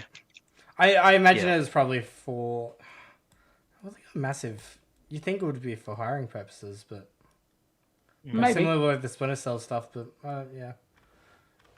Maybe. I mean, I think it's a pretty good bet. It was a good idea, right? Yeah. Like Division 1 was a huge success for them. 2 was pretty good despite some of the issues.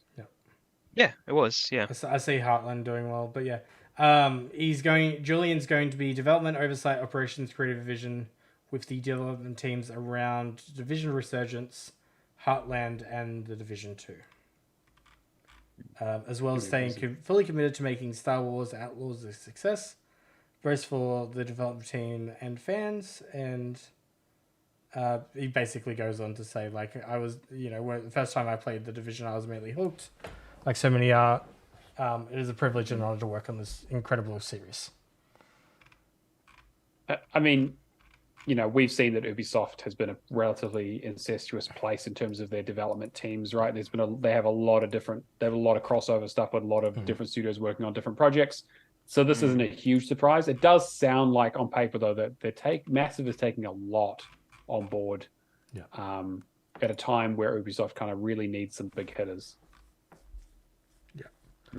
I was really curious because I haven't seen anything about the Jake Gyllenhaal Division movie, and I just found a thing from last year saying that COVID hit, kind of felt like it was too much like a documentary, so it's been shelved. Yeah, that does make a lot of sense. And with the writer's strike, I imagine it's probably not going to get unshelved anytime soon. Well, this is no longer fun. Like, we literally all just went through this in real life. I think we could... it's a cool property, and we would love to do some imagery of the team of agents coming into a post-apocalyptic prospect. but we did end up letting it go because we got moved away by COVID. Yeah, makes sense. A bit of a bummer, but completely makes sense at the same time. But yeah, it'd be... I don't know. Division's always a bit weird for me. Like, I like the first one, but just some of the achievements are off-putting. Especially with the Dark Last Zone. Stand. Yeah, the last. Yeah, Stand. I'm poking in and out of the PS4 version, and I still haven't finished it. So it is one of those things where if you don't have, people consistently to play with, you just fall off it sometimes with the grind. So Games as a service, right? It's one of the early ones that kind of has that interesting balance where it's actually playable. It's such a great series, though, and they said it's early days too. Like it's, Yeah. I'm gonna quickly just speed run these last ones. Yeah, go for it. Resident Evil Remake, Separate Ways DLC came out this week, which I believe is from the perspective of Ada Wong. Yep. Do you want to get around to playing? Oh, yep. This was in the in the coding. People found this early. Yeah. Before it was announced, so it's not much of a surprise. I mean, it was part of the PlayStation 2 version. I'm curious to see kind of how they've remastered it or remade it. What else have we had? Criterion is joining EA Entertainment to focus on Battlefield while still continuing on the Need for Speed. So yeah, expect your vehicles in Battlefield to race like Need for Speed cards now. That's fine by me. Yeah, that's the only thing. What, up the sides of buildings like the hover vehicles in the original trailers of sure. the glitchy trash that came out? I know. I feel like a little bit weird about this because I really think that Criterion should just be focusing solely on Need for Speed. Like, I really enjoyed Unbound, other than the music, which I mean is like an easily solved issue for me. Who did Ghost? Who Ghost? Is it Ghost? Ghost Games did their Need for Speed. That was just called Need for that? Speed. Yeah, and so that was one of the last ones that they did before they got shuttered. Okay. Yeah. Mm-hmm. Yeah, I'm really hoping that nothing happens with Criterion. Yeah, I mean, it's been a long time since we've had a good Burnout game, right? I'd love for them to do a Burnout game. That's probably like one of my top 5 after like Paradise was a long time ago. I Burnout Free Takedown is still like my Takedown favorite. is the best one. Yeah. By far. Yeah. Warzone 1.0 went offline this week. There's not really much else to say other than that. Undead Labs is working on State of Decay 3, but they have managed to put out a pretty nice content update for State of Decay 2. Curveball update, I think it's called. What was it? I think it's called the Curveball update or something. Yeah, something like that. Let me have a quick look. Update 34 Curveball going live on September 18th. Yep. Yeah, semi-random dynamic events dramatically change how the game plays, and countless modifiers, even just for zombies. Which, should be pretty interesting. I'd love to jump back into State of Decay 2, actually. I didn't care for 1, but 2 is pretty unique. Other stuff, Starfield celebrates 10 million players and is the 5th fastest selling game in Europe this year. I think Tom Warren also put up a post of like the 10 best selling games of this year, and Starfield was the only one that is a new IP. Yeah. Everything else was like some like existing IP.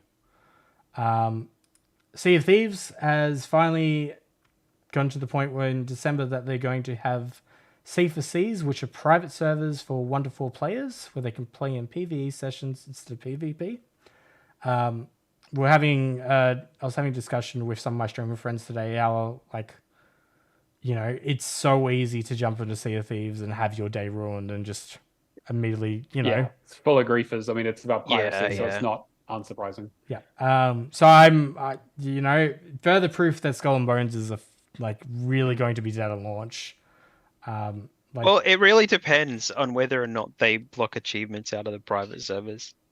They said there'll be some features that aren't available for it, but I'm very curious to see what that looks like. They will. They did say that there is reduced risk, meaning reduced rewards. Yeah, in there, and you won't be able to explore the full breadth of the offerings whilst sailing. So we'll have to see how the achievements go, but I'm still pretty disappointed that the I think we got the arena. 12 discontinued achievements from the arena. Yeah. Crystal Dynamics have confirmed layoffs for marketing and IT employees impacted by internal restructuring, which I'm not really surprised about with the Embracer stuff. Well, I mean, having a think about it's like these companies with the restructuring. Sometimes it's just a matter of they're done with the project and they're moving on. Yeah. So they just cycle people in and out with their contracts and stuff. But what does Crystal Dynamics put out? Like where are they at in terms of the development cycle at the moment? The new one that they're going to put out is the Valentine's release of the original trilogy remaster. That's right. Yeah, of Tomb Raider. Yeah. Because I got a code request for it the other day. Yeah. Oh, nice. Nice. There's really not a whole lot going on with Crystal Dynamics as far as I can. Not.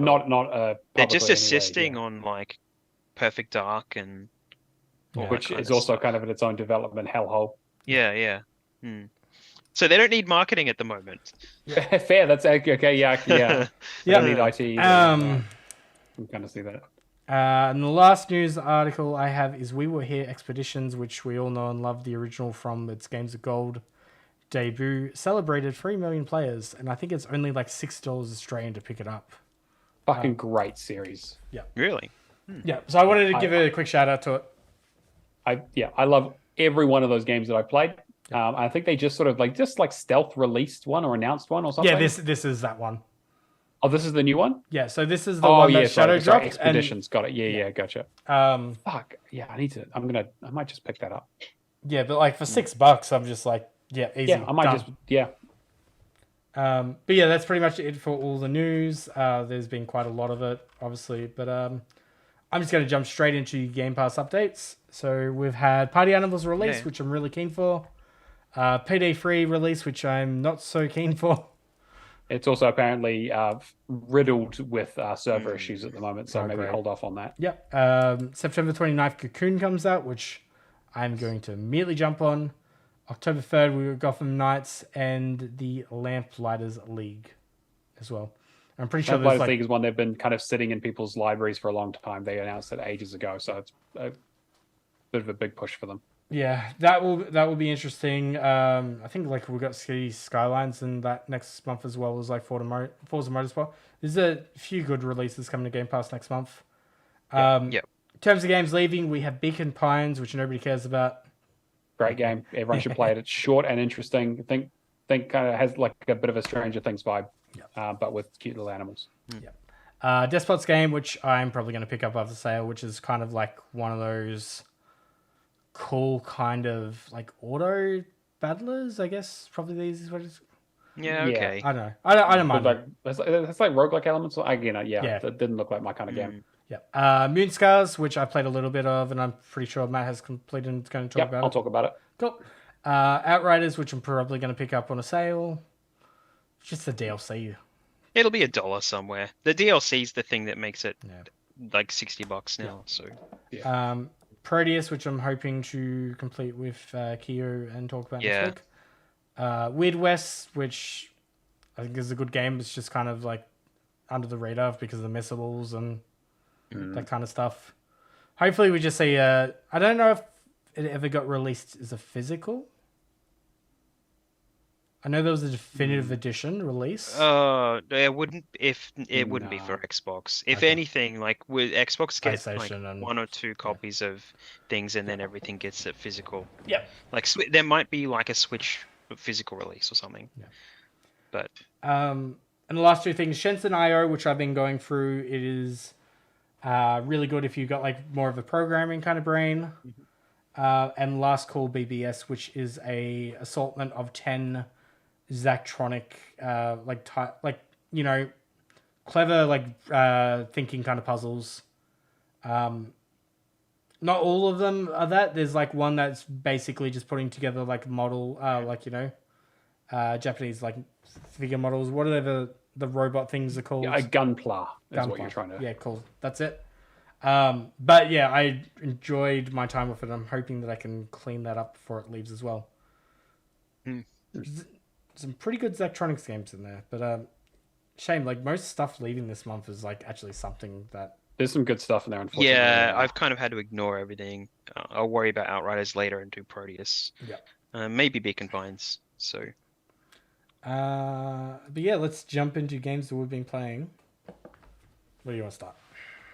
Okay, I will go first. And well, actually, okay. Do we want to talk about Starfield? Because Cameron, I know you've played more of it than any of us. I think. Have you finished the campaign? I am towards the very end of the campaign. I've just done the. I've had the revelation. Again, I do not want to spoil anything. Yes. But I've made the decision where they're like, hey, go one way or the other way, and I've said, fuck you, I'm going to go my own way. Oh no! I know is gonna bite me in the ass, but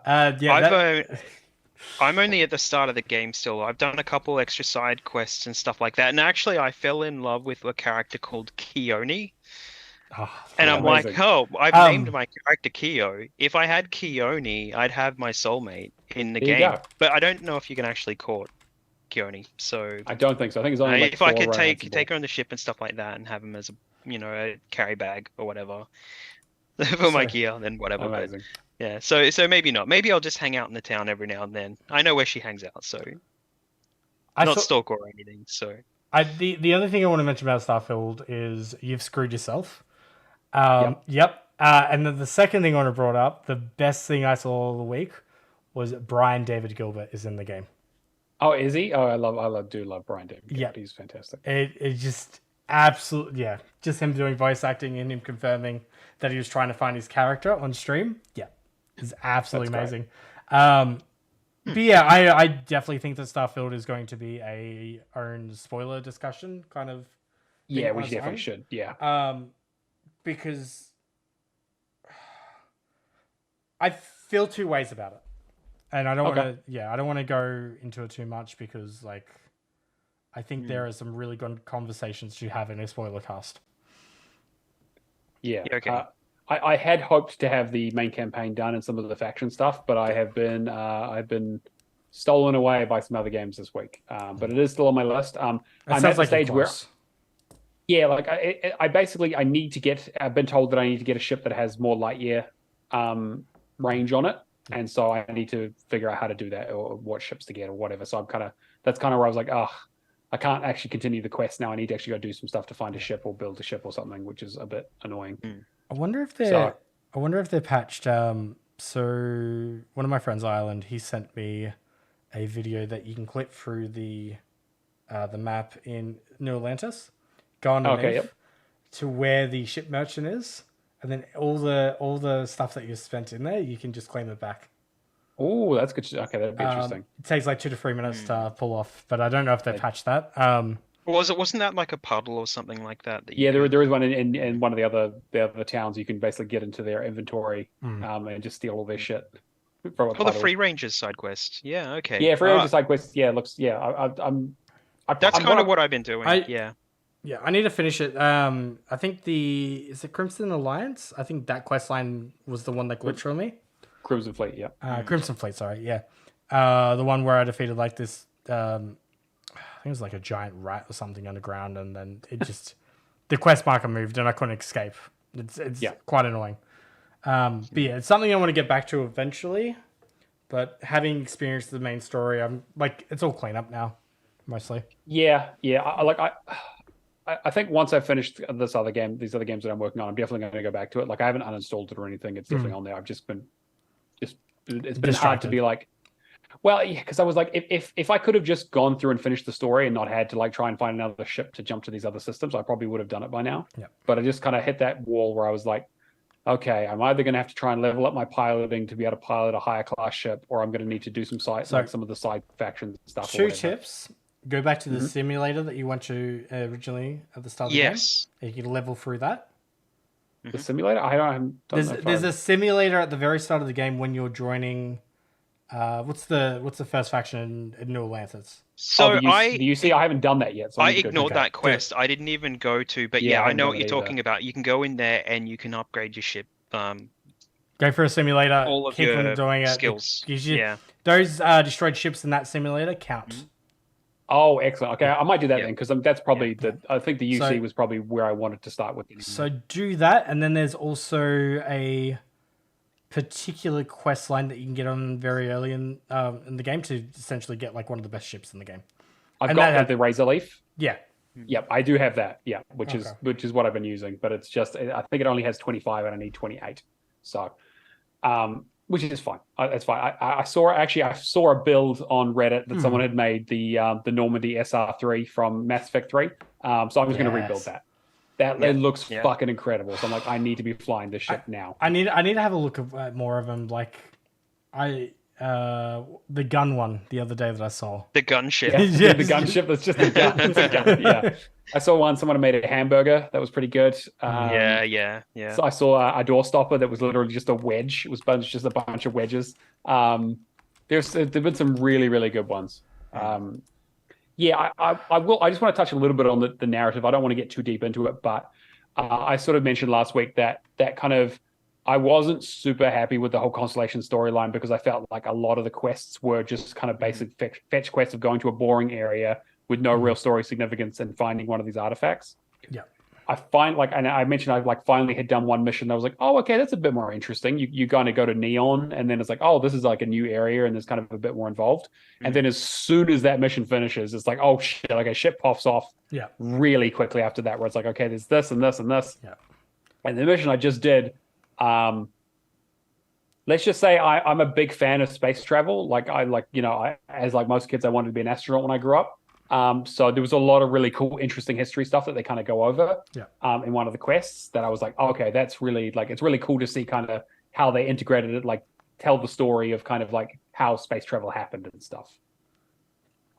Yeah. David points out like it would be really good if Bethesda could add like a spaceship sharing option so you could share builds. That would be fucking great. Blueprints or something. Blueprint. Like even on the Starfield subreddit, one of the first posts I saw was somebody basically making like a Lego, step by step. Yeah, did see that. Which was great, but I don't know. Like I very much feel like with Starfield, the first 10 or so hours are just like. Really, you need to try and understand the game, and everything feels very slow. As soon as you do side quests and get like deep enough into the story, it ramps up. I really just had to pick up a weapon that actually would help me get into a cave properly. And I was. It does make all the difference. I got like a marksman's rifle that I was like, okay, now I'm fucking happy. Like this is doing the trick. The biggest problem I find with the game though is the encumbrance and like movement and.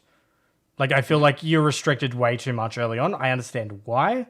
Yeah. But like, the first thing I addressed was doing the XP glitch so I could get up to 60 and play comfortably. Right, yeah.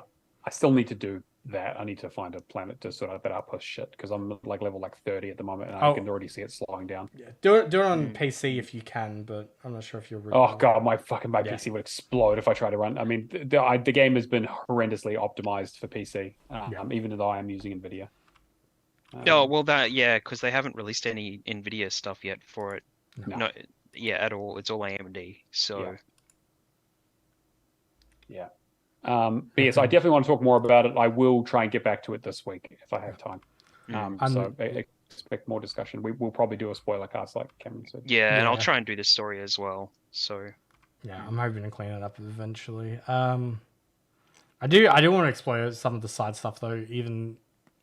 Though they don't really impact achievements that much. But yeah. Cool. Tell about Moonscars. Okay. So everyone's favorite lunar racing game, Moonscars. Moonscars. Driving around. It's like Rainbow Road, except it's all grey and really dusty. And a lot of mirrors for some reason. A lot of mirrors. I found Neil Armstrong's body. So Moonscars. It's something that got added to Game Pass about a year ago. It's leaving. I've had it on my to-play list for quite a while.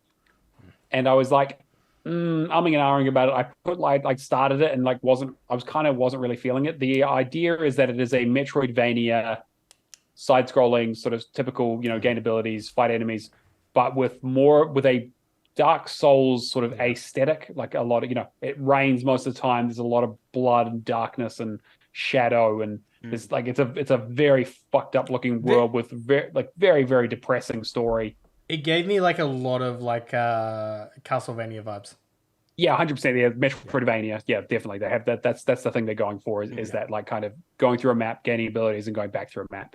It's less Castlevania or Metroidvania than I was expecting. There aren't actually that many abilities that you get. You only get maybe 3 of them. There also aren't that many bosses. Like, it's actually quite a short game in terms of from beginning to end. It took me about 9 hours, I think, which was usually about, I guess about right. Like, it was shorter than I was expecting. I was expecting it to go on maybe like 15. Yeah, there's about like 7 or so bosses in the game, so it's not overly like punishing in that regard. But the combat difficulty is quite high. Like, it's a game that relies a lot on parrying. So enemies take off a lot of health in that sort of Dark Souls, Bloodborne sort of way. But you can regain magic or Ica by hitting enemies and then using that to heal yourself. So it encourages being very aggressive in that sort of Bloodborne style of, instead of staying back and holding up a shield, you want to get up in there and fuck them up and, you know, use parries and magic and things to take your enemies down very, very quickly. I really, really enjoyed it. It has some, like, there's some stuff around, like I said, like I wish it was a bit more Metroidvania, like you don't ever get like a double jump. Like, there's some stuff where you like some momentum, movement abilities where you're like, you could have maybe made this a bit more interesting. Like, there aren't really like a lot of, like, there's not a huge reason for backtracking, actually. Like, it's a Metroidvania in a very light way.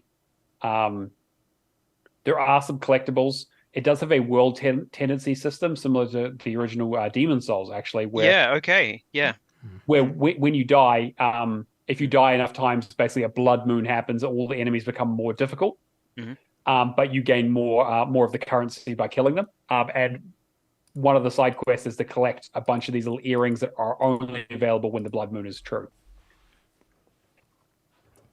Which is basically that's a very Demon Souls thing. Yeah, which I kind of appreciated. What I would recommend is, if you are kind of playing this game and struggling a bit, there are a few items that will really help you. If you get there is an item that you can buy early on that will restore some of your health whenever you parry. So that's really, really helpful. Not most of the bosses don't have parryable attacks, but almost all the regular enemies do. So that's really great. It's this classic like Dark Souls Bloodborne thing where if you're getting attacked and you're getting fucked up and you just keep mashing the parry button, you're going to die. It's very much like you need to stay calm, you need to be collected, make sure you got like a good plan. Because I got into a lot of scenarios where I was like, I had 2 enemies on either side and they're both charging at me. And if I just like jumped out of the way of one and then parried the other, I would have been fine. But I panic, like do like a dodge roll into one of their attacks and die. So like there is definitely a level of challenge to it. But I got towards, like, there's an achievement for dying 10 times, and I got it like in the last area, so I was pretty good. Yeah. Okay. There's also another item that you can get called the statue that essentially increases your defense by a lot, and it kind of makes you a lot more sturdy, so you can take a lot more hits, but it slows your movement speed down. So you'll have a movement and attack speed. So you'll have a slower experience and more like deliberate as opposed to kind of fast and frenetic. But you'll be able to take a few more hits. Very, very useful for the bosses that have a lot of very difficult to dodge attacks. Okay. It's a bunch of interesting systems, and the story is that like it's a mix between your standard like Dark Souls figure it out yourself and a kind of more traditional narrative where they throw you into a world and explain fuck all, and you really need to work it out. And the cutscenes assume that you know who this person is and you understand all those things. There's things about like people being clay beings versus real humans and like what it means to be sentient. So it kind of has like some of that, like, you know, the android kind of stuff that we've seen in other games, but from a more like magical angle from it. It's the kind of thing where I'm probably going to go and like read a synopsis and kind of like look over the story that someone's kind of pieced together afterwards. But yeah, overall I really, really enjoyed it. It has like a little bit of rough edges and kind of, you know, it gets maybe a little bit samey. But yeah, definitely recommend it if you're looking for any kind of game like that. If you have any kind of interest in that and like Metroidvanias, this is a really good one. I need to check it out if I've got enough time, but I need to do Proteus with. Yeah, right. Yeah, for sure. Yeah. Well, and it's making me itch to go back to Lies of P. Yeah, Which I should probably talk about while you're talking about that. I would love to hear about Lies of P. Basically, going into the game, it's Dark Souls comfort food. basically. So if you prefer the original Demon Souls, Dark Souls style, very linear levels that have like tiers and kind of like climbing ladders and just going through very direct paths, and then you'll have enemies hidden behind corners. It's like, oh, there's something to pick up on the ground. You go over to collect it, and then you're getting smashed on the side by an enemy. This is what you want. So it's very I guess to start off it seems very chill, but it has some very simple controls in combat. The most unique thing about it I found, I haven't played anything since, I actually haven't played a Dark Souls since the first game. So I played Demon Souls and Dark Souls, and then I went on and did stuff like Strangers of Paradise and Wolong. But the combat still has like it has that modern thing where the enemies, if they're going to do a heavy unblockable attack, they go red. Right. So the unique thing about the weapons is that you have the blades and you have the handles. Not handles. What do they call them? Sword. Hilt. Oh, there you go. it, yeah. So and you can interchange. You can basically break down the weapons, and it doesn't cost you anything, as far as I can tell. Whenever you pick up new weapons and stuff, you can break them down and kind of mix and match either a sword or like I got a police baton, so it was the hilt for that, and then the baton itself. But I just basically dismantled it and put the baton on my existing sword, and it made it faster. Oh, so, right, okay. You start the game with like either a balanced play or a heavy or a light play style, and then that basically determines what weapon you end up with. I think it's like maybe it's like a one-handed. There's like a heavy one-handed and then like a balanced or something. And I just chose balance. So it's basically like a quick one-handed weapon. It has your typical dodges and parries. I've been able to. I'm not one to dodge out of the way, so I will stand in front of an enemy or walk towards them, wait for them and see what the attack they're doing, and then try to get the timing right.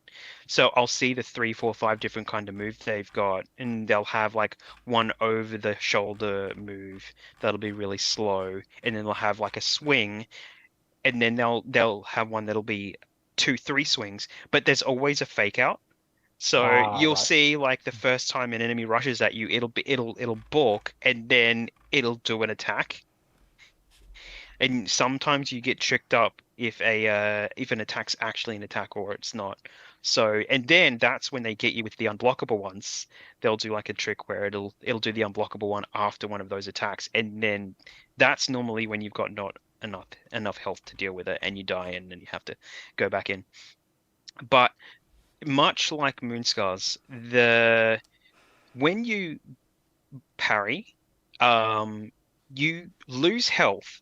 But as long as you're immediately attacking the enemy, it actually will build back up. So it'll kind of it'll weaken you a little bit. But if you can get in enough attacks in a certain amount of time, it'll actually. I've not played Moonscars, so I don't know. I'm just going by your reference. You can similar build idea, that, yeah. You can build that back up. But if you block, do a perfect block, you can actually not lose health at all. Right. So if you can perfectly block one of the unblockable ones, you cause trouble for them as well. So like they'll stagger or whatever. But you can also damage their weapons and break their weapons. There's an achievement for breaking their weapons. So if you perfect block enough times, the weapons will kind of glow red like they're being damaged.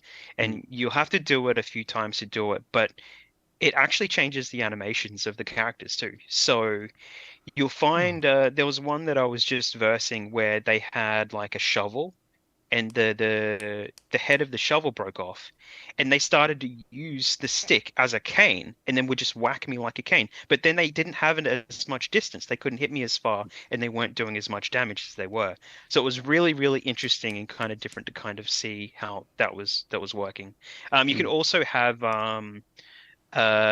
when you stagger them, you have this meter that builds up. I think it's like an invisible meter, but then it'll depending on the enemy, it'll come up and their health bar will glow white, and that gives you the opportunity to hold in right trigger to basically do like a super move that staggers them, and then Oh, well, that's not a stagger. It basically drops them to the floor, and then you have the chance to actually hit them with another move. If you're in the right position, you have to move around to the head or something like that, and then you press the light attack, and it's like a claw mark. It's got like 3 claws or something over the enemy to show you that it's ready to do that kind of attack, and then you do another one on them. So it's a really good way. If you're just blocking at the right time every time, you could potentially just not lose any health, and then you stagger them and you can do some massive damage. So this is sounding very like Sekiro style, like quite like parry timing mechanics sort of thing.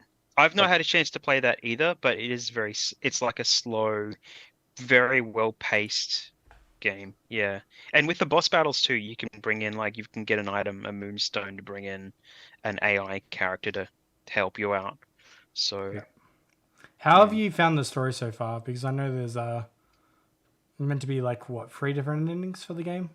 I think there's 4 different endings. Okay. I haven't got an indication of how the endings are actually going to affect depending on what you do, but it's all to do with the lies, right? Yeah. So without spoiling too much, you get the opportunity to lie to certain characters at certain times. You can tell the truth and tell the lie. So I guess depending on the characters that you're affecting, you might have different endings. There's there to be like a karma thing built into it somewhere, depending on. But I'm yet to see. I don't know. Maybe you just get the end and you can choose. You know, who knows? So Because it'd be very interesting to see how the achievements relate around that. But so I've heard that apparently, I was looking into this. There are 3 endings that have achievements. You can get 2 of them on one playthrough, but one of them requires you to either tell the truth or lie basically the whole way through the game. Okay. Right. Okay. Cool. Sometimes that's not clear because a character will ask you something in particular, and it's like you have to lie to them, but you have to lie to them based on what they want. Yeah. So it's not clear if you are telling the truth sometimes, or if you're actually lying to them, or giving them what they want is a lie, and if that is the truth, because it's their truth. So it's kind of like there was one question in there with like a side quest, because you can get side quests to go back to old areas as well. That kind of just I wasn't too clear when I was pressing the button, but it is timed too, so you can't hang about for too long. So interesting. It's very good. I'm loving it. I haven't I've just jumped on it whenever I get a chance. Yeah. I'm just popping in and playing the game. I've gotten quite a lot of time in on it today, actually, so it's been nice just to kind of have something really consistent. So I need to play it, but yeah, me too. When the fuck am I going to find time? Yeah. But I'm with you. I've got too much stuff to do. Like outside maybe trying to do the Starfield story, I've basically set everything aside to do this game. I'm kind of loving it. So just I don't know, maybe it's the Demon Souls, Dark Souls nostalgia, just like the old level feeling of, you know, going through levels and then unlocking pathways back through and stuff like that. I know it got a little bit more complicated with some of the newer games, so Sweet. All right. How's Shins and Izo going? IO going? I haven't done too much of the campaign, but basically I've done 100. So half the achievements are split into solitaire. The other ones are split into all the programming in the main campaign, which there's a guide to Steam. I just need to sit down and do that. But I wanted something to like really distract myself the other day, and essentially I did their version of solitaire, which is 3 suits and 3 like special cards. So the movement's pretty free flowing from it, but it's essentially getting those suits up, and like pretty much like stacked in a group of 4, while still like counting down your suits from a, 1, 2, 3, 4, 5, 6, 7, all the way up to 9, I believe. So just essentially doing 100 matches of that. It's just solitaire, but like more restrictive. More of a I don't know if it's like the Chinese version or, you know what I mean? Yeah, it's like an alternate version. It's not the typical Klondike version. Yeah. But yeah, no, I've pretty much found that pretty fun, and then just be going through and trying to understand the puzzles, because they are quite involved kind of games. Like it's basically just all programming around electronics for the main campaign. But yeah, not really much else to say other than that, other than Zachtronics games are like very involved and require a lot of critical thinking. But yeah, it was good to just have like a little bit of a, understand Solitaire through the first 10 games and then follow it up through for the rest. But yeah, that's pretty much not really much else to say for Shensen IO. I do recommend that people play it just as like if you're really into puzzle games. Yeah, okay.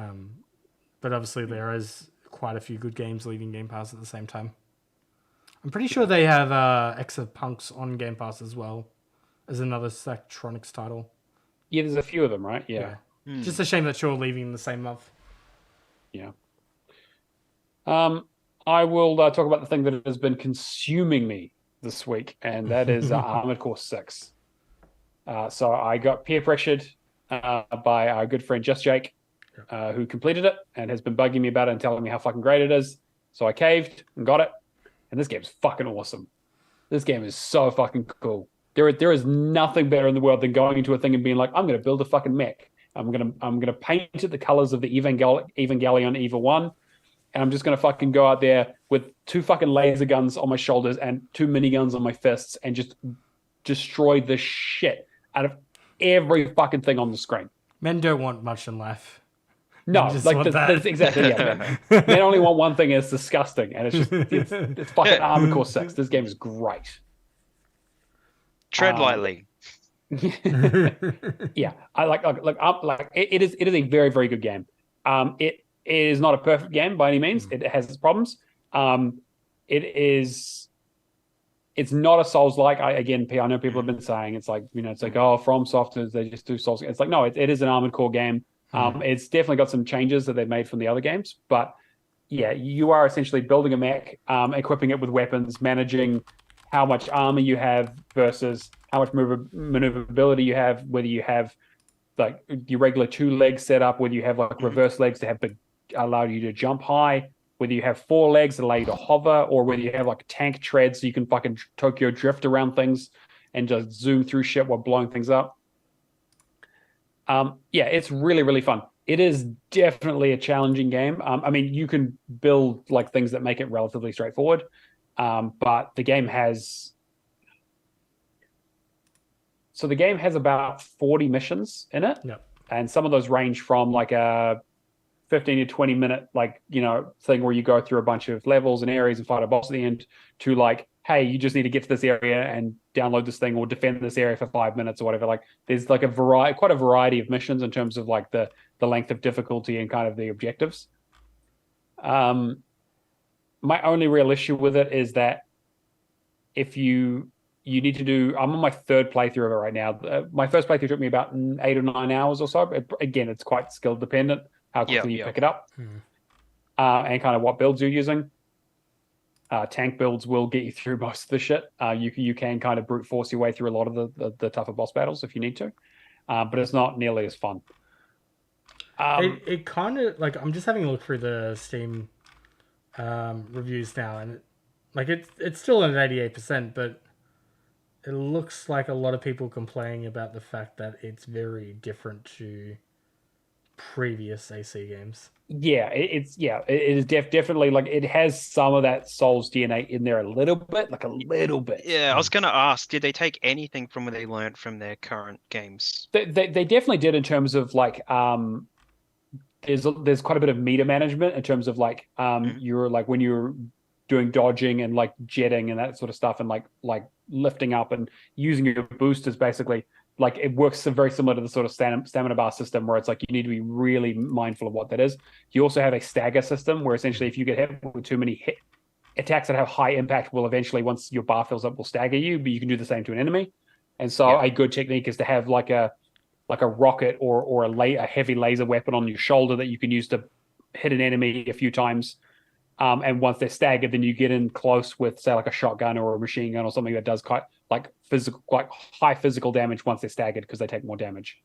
So there's some strategy around that, but there's also like you have the ability to put shields on and other bits and pieces. So there is definitely like there are some Souls like elements to it, but it's kind of the perfect intersection for me of kind of like what I was looking for in this kind of game. Yeah, nice. I'm really, really enjoying it. So I'm on my 3rd playthrough.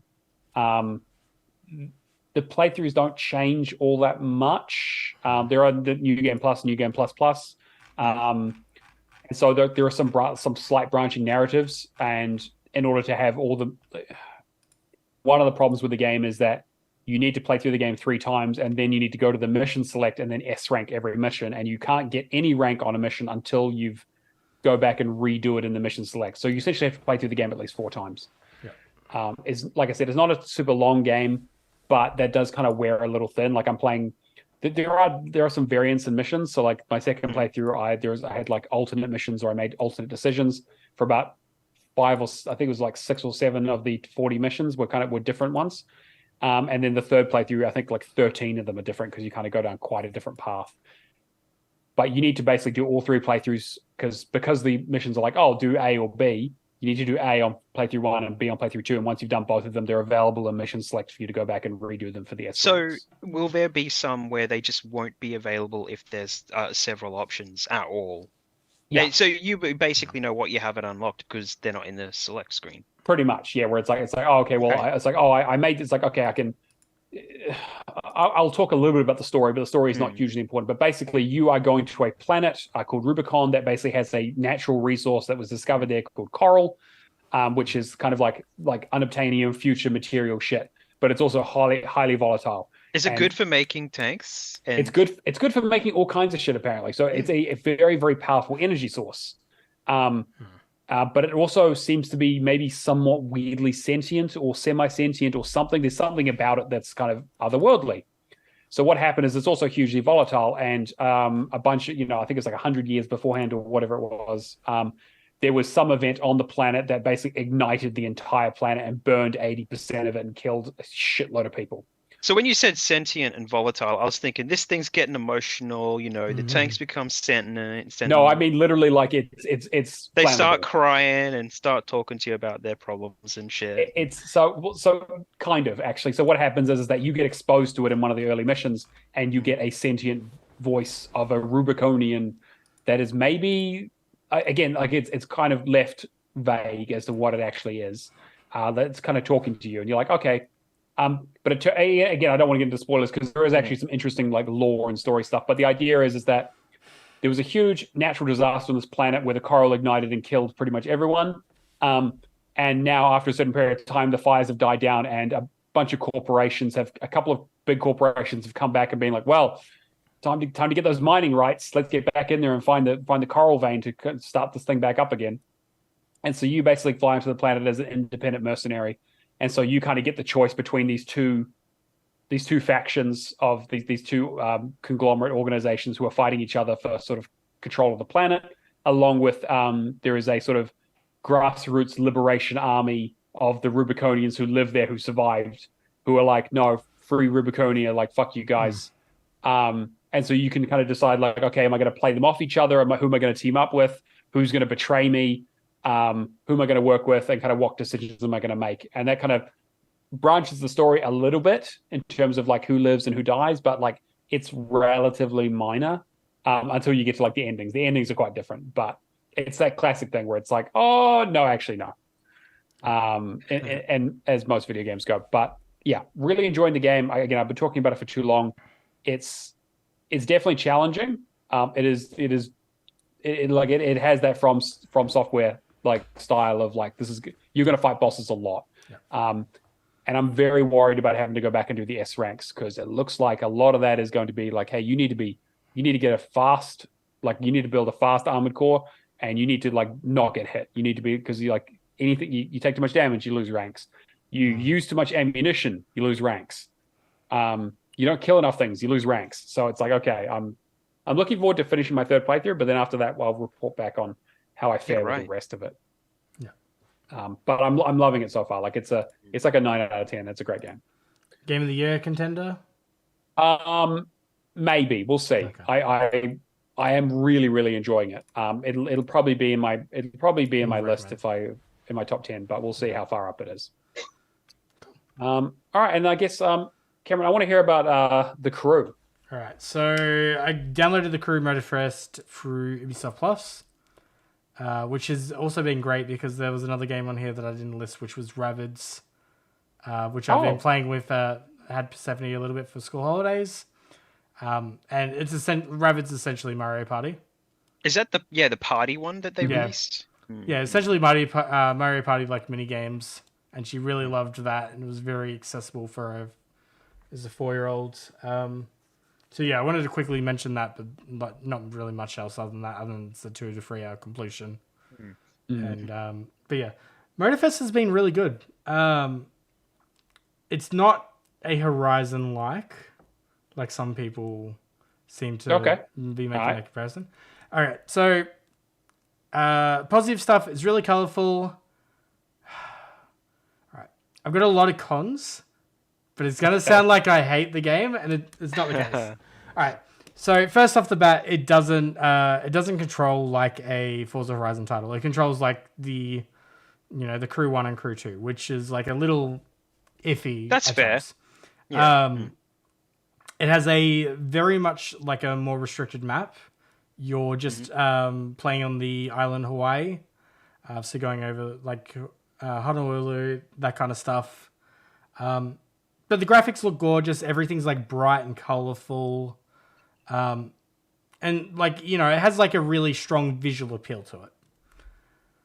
The game is presented through playlists, which if you've done the what's the best comparison? Probably like the Lego, no, not Lego, the Hot Wheels informational stuff for Forza Horizon 5. It's very like the educational bit. Yeah, educational bit. It's very much presented like that, but with a more diverse range of vehicles. So like one playlist might be like made in Tokyo, and then your reward at the very end of it is getting a Subaru. And the Subaru is like mad, like early on. You've got vintage cars from America. You've got what else is there? Muscle cars. Like there's a bit of variety with that. One of the achievements is essentially for completing 6 playlists. But on the flip side of it, the playlists do get quite boring, and you need to complete 10 playlists to essentially unlock fast travel. Oh. Yeah. So okay. So playlists usually like 6 to 7 missions roughly. Having to drive in between, like it has that Forza Horizon 2 vibe of having to drive everywhere before the fast travel is unlocked, which I'm like the sights in that are beautiful, but it gets old after like 2 to 3 playlists. Does that have the Crew 2 thing where you can swap vehicles to planes and boats? Okay. I could not for the life of me figure it out for the longest time, but it is right toggle. Oh, okay. I didn't realize they were doing that again. That's interesting. Okay. Because they've only shown off the cars. Yeah, right. I didn't. So the boat stuff is much more limited, but I've used the plane for quite a few of the achievements. For example, there is an achievement for getting like 15 unique moves for a vehicle, and do that in a plane. Like there's 16 unique moves you can do. Right. Highly recommend doing that. Positive, the achievements are really like this is more of a curated list that they've taken the time to actually think out of clever achievements. Shaken, not stirred. Equip your avatar with a casual tuxedo and drive an Aston Martin. We don't need roads. Reach 88 miles in a DeLorean and then use the rewind feature. Which also, another positive, it has a rewind feature in this one, which I can't remember if the Crew 2 did. What else is there? Crossplay is probably my biggest gripe with the game. So this is advertised as a crossplay Ubisoft title on their website. And we're like, so a few of us had one person on PlayStation, a few on PC, myself on Xbox, and we're like, oh, let's all team up together and do some co-op story or something like that. Yeah. Crossplay is limited to online leaderboards, the grand race mode, and the demolition mode. And that's it. So you can't even, once again, have a crew. Yeah. You're crewless. So it's a big bummer because we're like, all right, cool. Like I've got 2 streamer friends now that are Ubisoft partners. They got given the game. One of them's actually going to give me a copy of the physical game at PAX, which is like very sweet of him.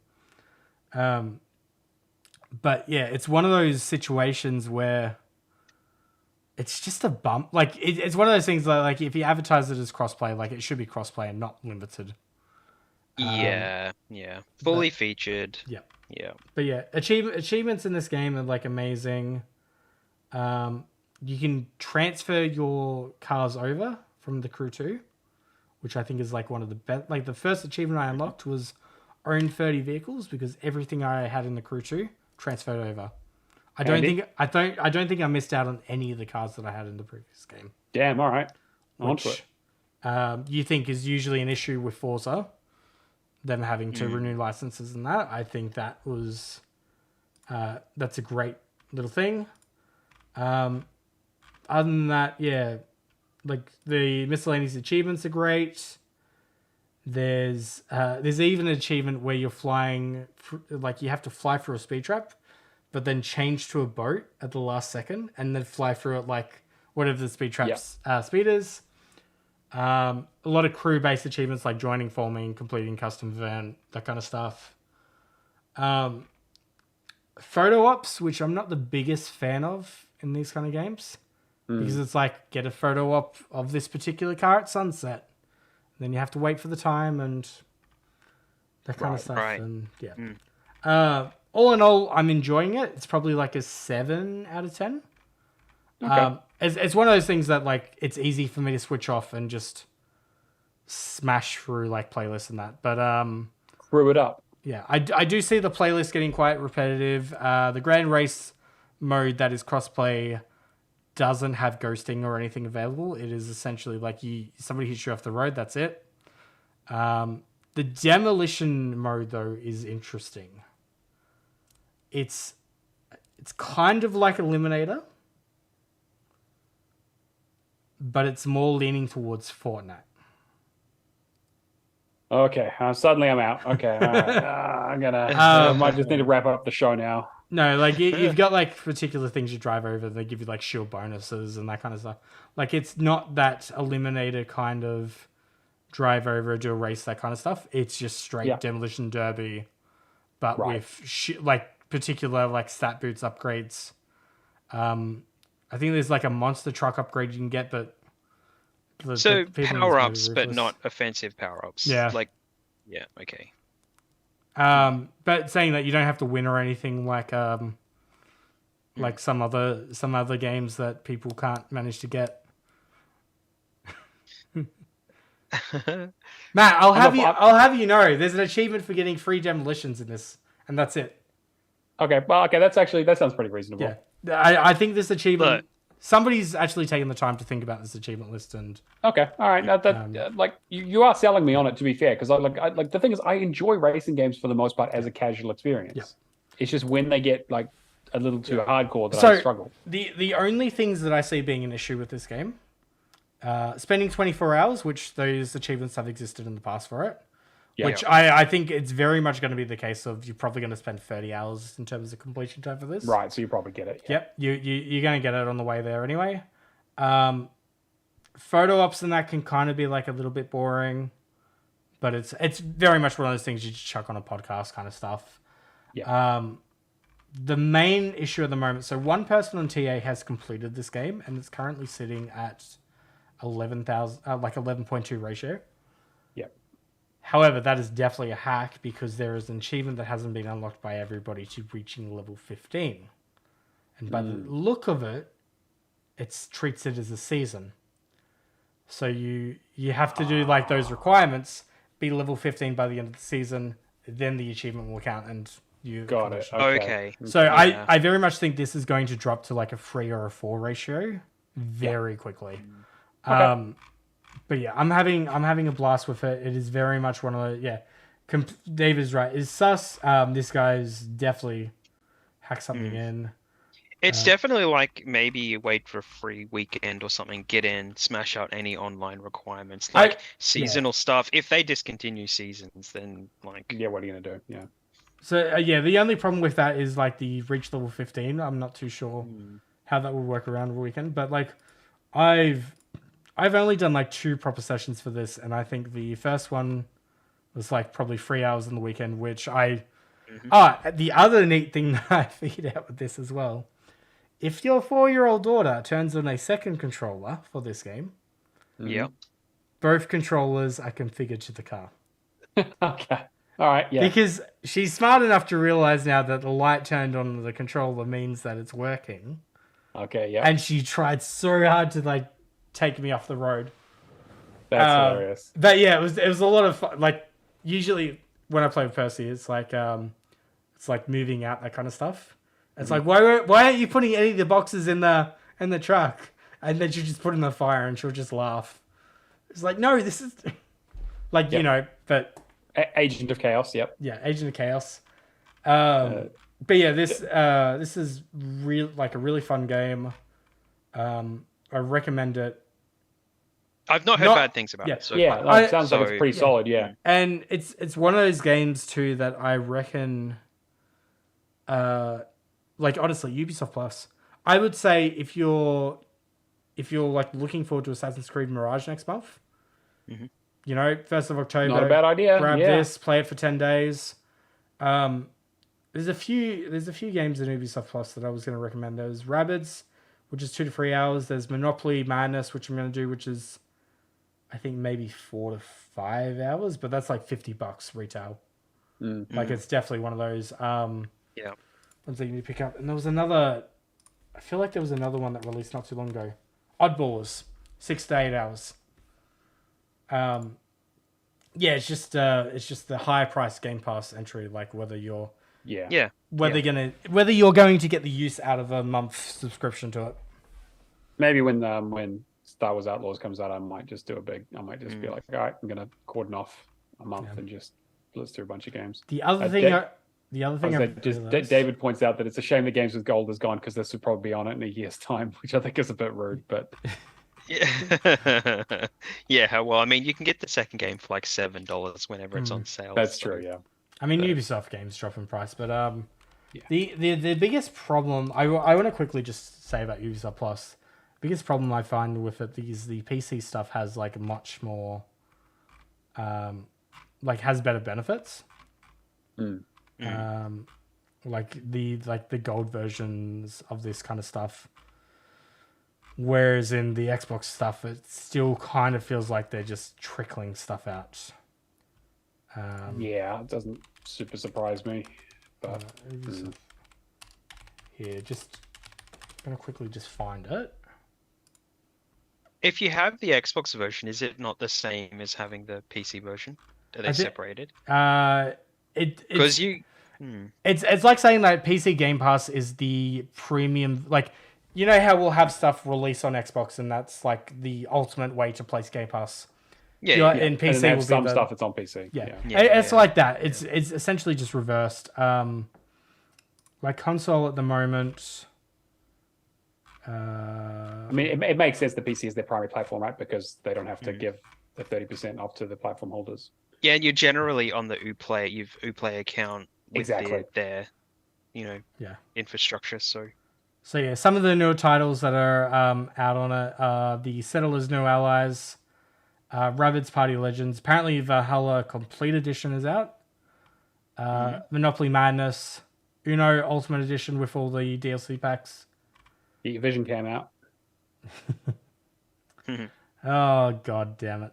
That was like one of the first articles I ever read in an Xbox magazine too. It was about Strip Uno. So the disappointing thing for me is I thought Far Cry 6 was on there, but apparently not yet. Because I do want to do all the gold version of Far Cry 6, but right. Immortal Phoenix Rising. There's a lot of the bigger stuff. So yeah, it's worth it for picking up for a month, but there's not that much in there yet. Just maybe pick a month that's slower than this one.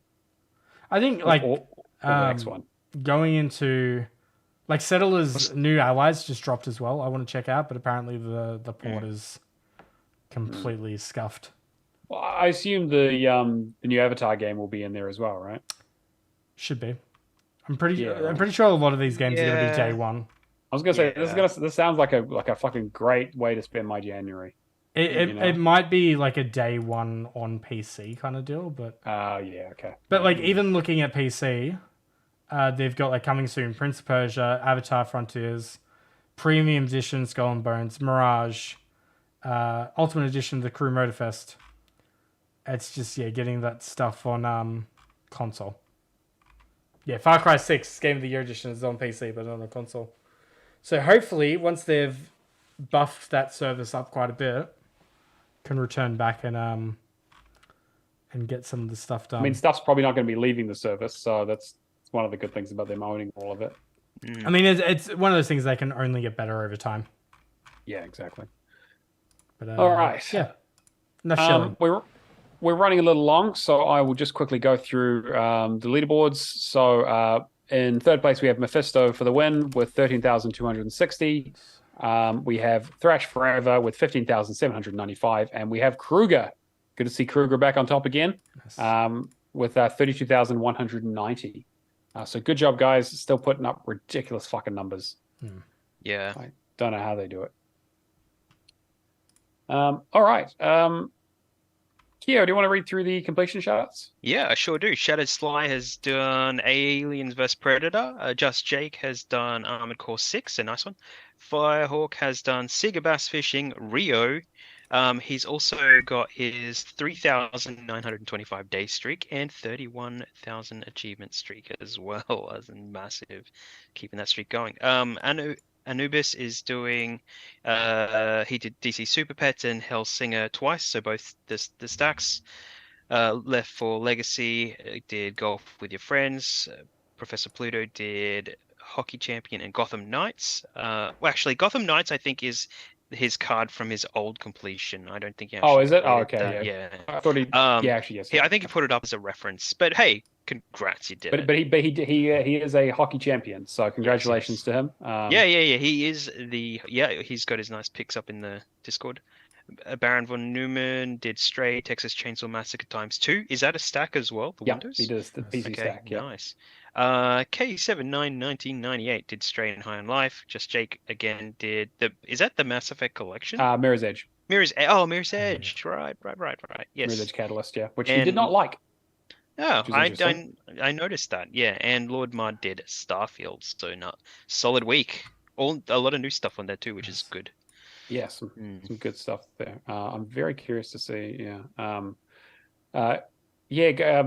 Jake was recommending this game called Ghost Runner that I'd never heard of before that I was thinking about trying. So probably get on that at some stage. Sorry, what was it called? Ghost Runner. I think it's coming up with a sequel in next month or something. I don't know. I really do. I wonder who bought that for you. Somebody should buy me Ghost Runner, and maybe idea, I'll play it. Yeah, I don't know. Maybe I'll play it. I'm not buying games for. Buddy, I need to get Kirby in this podcast and get you to do Kingdom Hearts. Oh, Christ. That'd be all right. All right, we've also got the word challenge, everyone's favorite competition, where basically I pick a game and you have to guess what the game is in our Discord. We have a channel in our Discord called the word challenge. All you have to do is put the name of the game in, make sure it's spelled exactly how it is on TA or whatever. And a gift pops up, and if you get the game right, you either win a copy of it or some cash or whatever. We'll sort out a prize. And every week I give a clue. The clues range from incredibly unhelpful to basically giving you the answer on a sliding scale. So in the completely unhelpful category, we started with the game has books. That's it. The game's got books in it of some kind, whether they're an inventory item or a library background. I'm not telling you. You just got to figure it out. It's got books in it. This one's probably maybe a little bit more helpful. This game has RPG mechanics. It's not necessarily an RPG, but it has RPG mechanics. So that usually means like loot or leveling or like quest dialogue stuff or, kind of roguelite stuff. You guys know what a fucking RPG is. So go forth and prosper and try and figure it out. But some good guesses so far. None of them right, obviously, but I'm very curious to kind of see where people's heads at in terms of when we add this kind of wrinkle to it. And also, if you're listening to this on Tuesday when the show comes out, I only update the clue when the game's actually released. When the show's actually released. So if you're listening to this live, you guys get a couple of bonus days before I update the bot to get your guesses in. So a good incentive to listen live or as early as you can. All right. I'll just quickly do the Patreon shout-outs as well. Patreon.com/HallAgame. Yes. I was going to say we have two new patrons. Have you included them? One last week. I got one last week. Is there another one? There was Left for Legacy. I'm not sure if Message. Oh, Left Legacy joined. Oh, that's wonderful. Oh, nice. I did not know that. Okay, fantastic. Yeah, because Message was the week before, right? Yeah, Mace J was. Yeah, was the week. I wasn't sure if that was the right name that was matching up, but yeah, cool. Message. Yep. Message. That's fucking fantastic. I had no idea. All right, let me just double check this now. So shout out to Left for Legacy if you're still in the chat. Which yes, thank you so much. Thank you so much, Legacy. We greatly appreciate the support.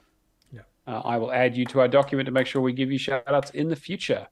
All right, yeah. So a big thank you to Lee Howard, Mikhail KV, Detolinator, Mad Lefty, Admiral Awesome, Happy Moogles, Kung Fu Skills, Hack and Pone, Cavalier 07, Old Mate Clown, Mark B, McLovin Legend, Mace J, and Legacy for being our wonderful patrons who help keep the show running, allow us to do things like pay for Zoom and for licensing and hosting stuff, and also for our word challenge and other competitions and other bits and pieces that we like to offer.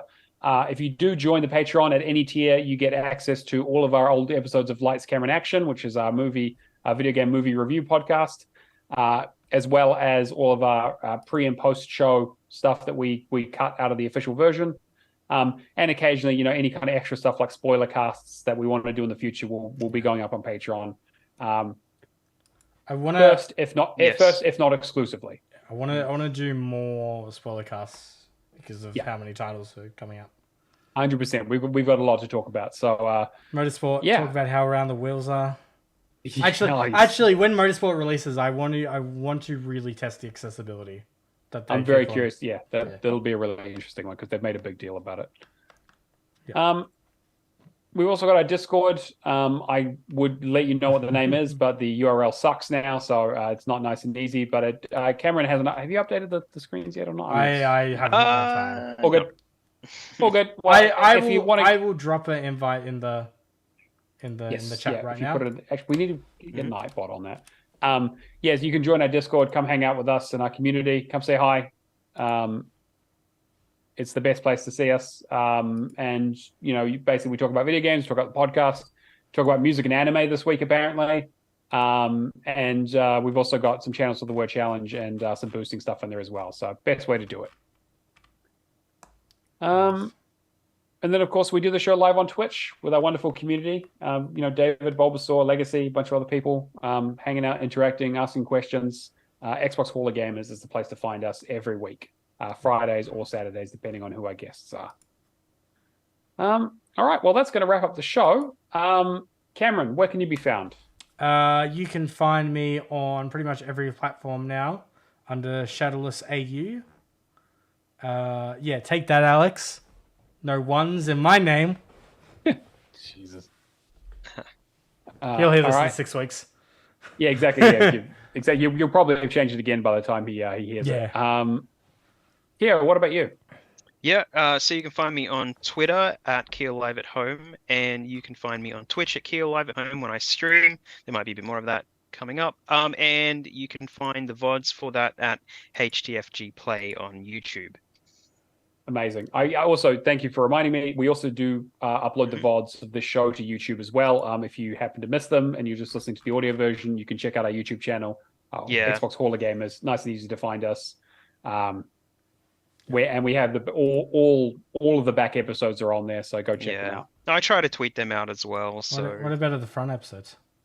Well, the front episodes I have. Yeah, again, I have not got the episodes that we've done in the future yet, unless you are hearing this several years from now, in which case there will be front episodes from this one as well.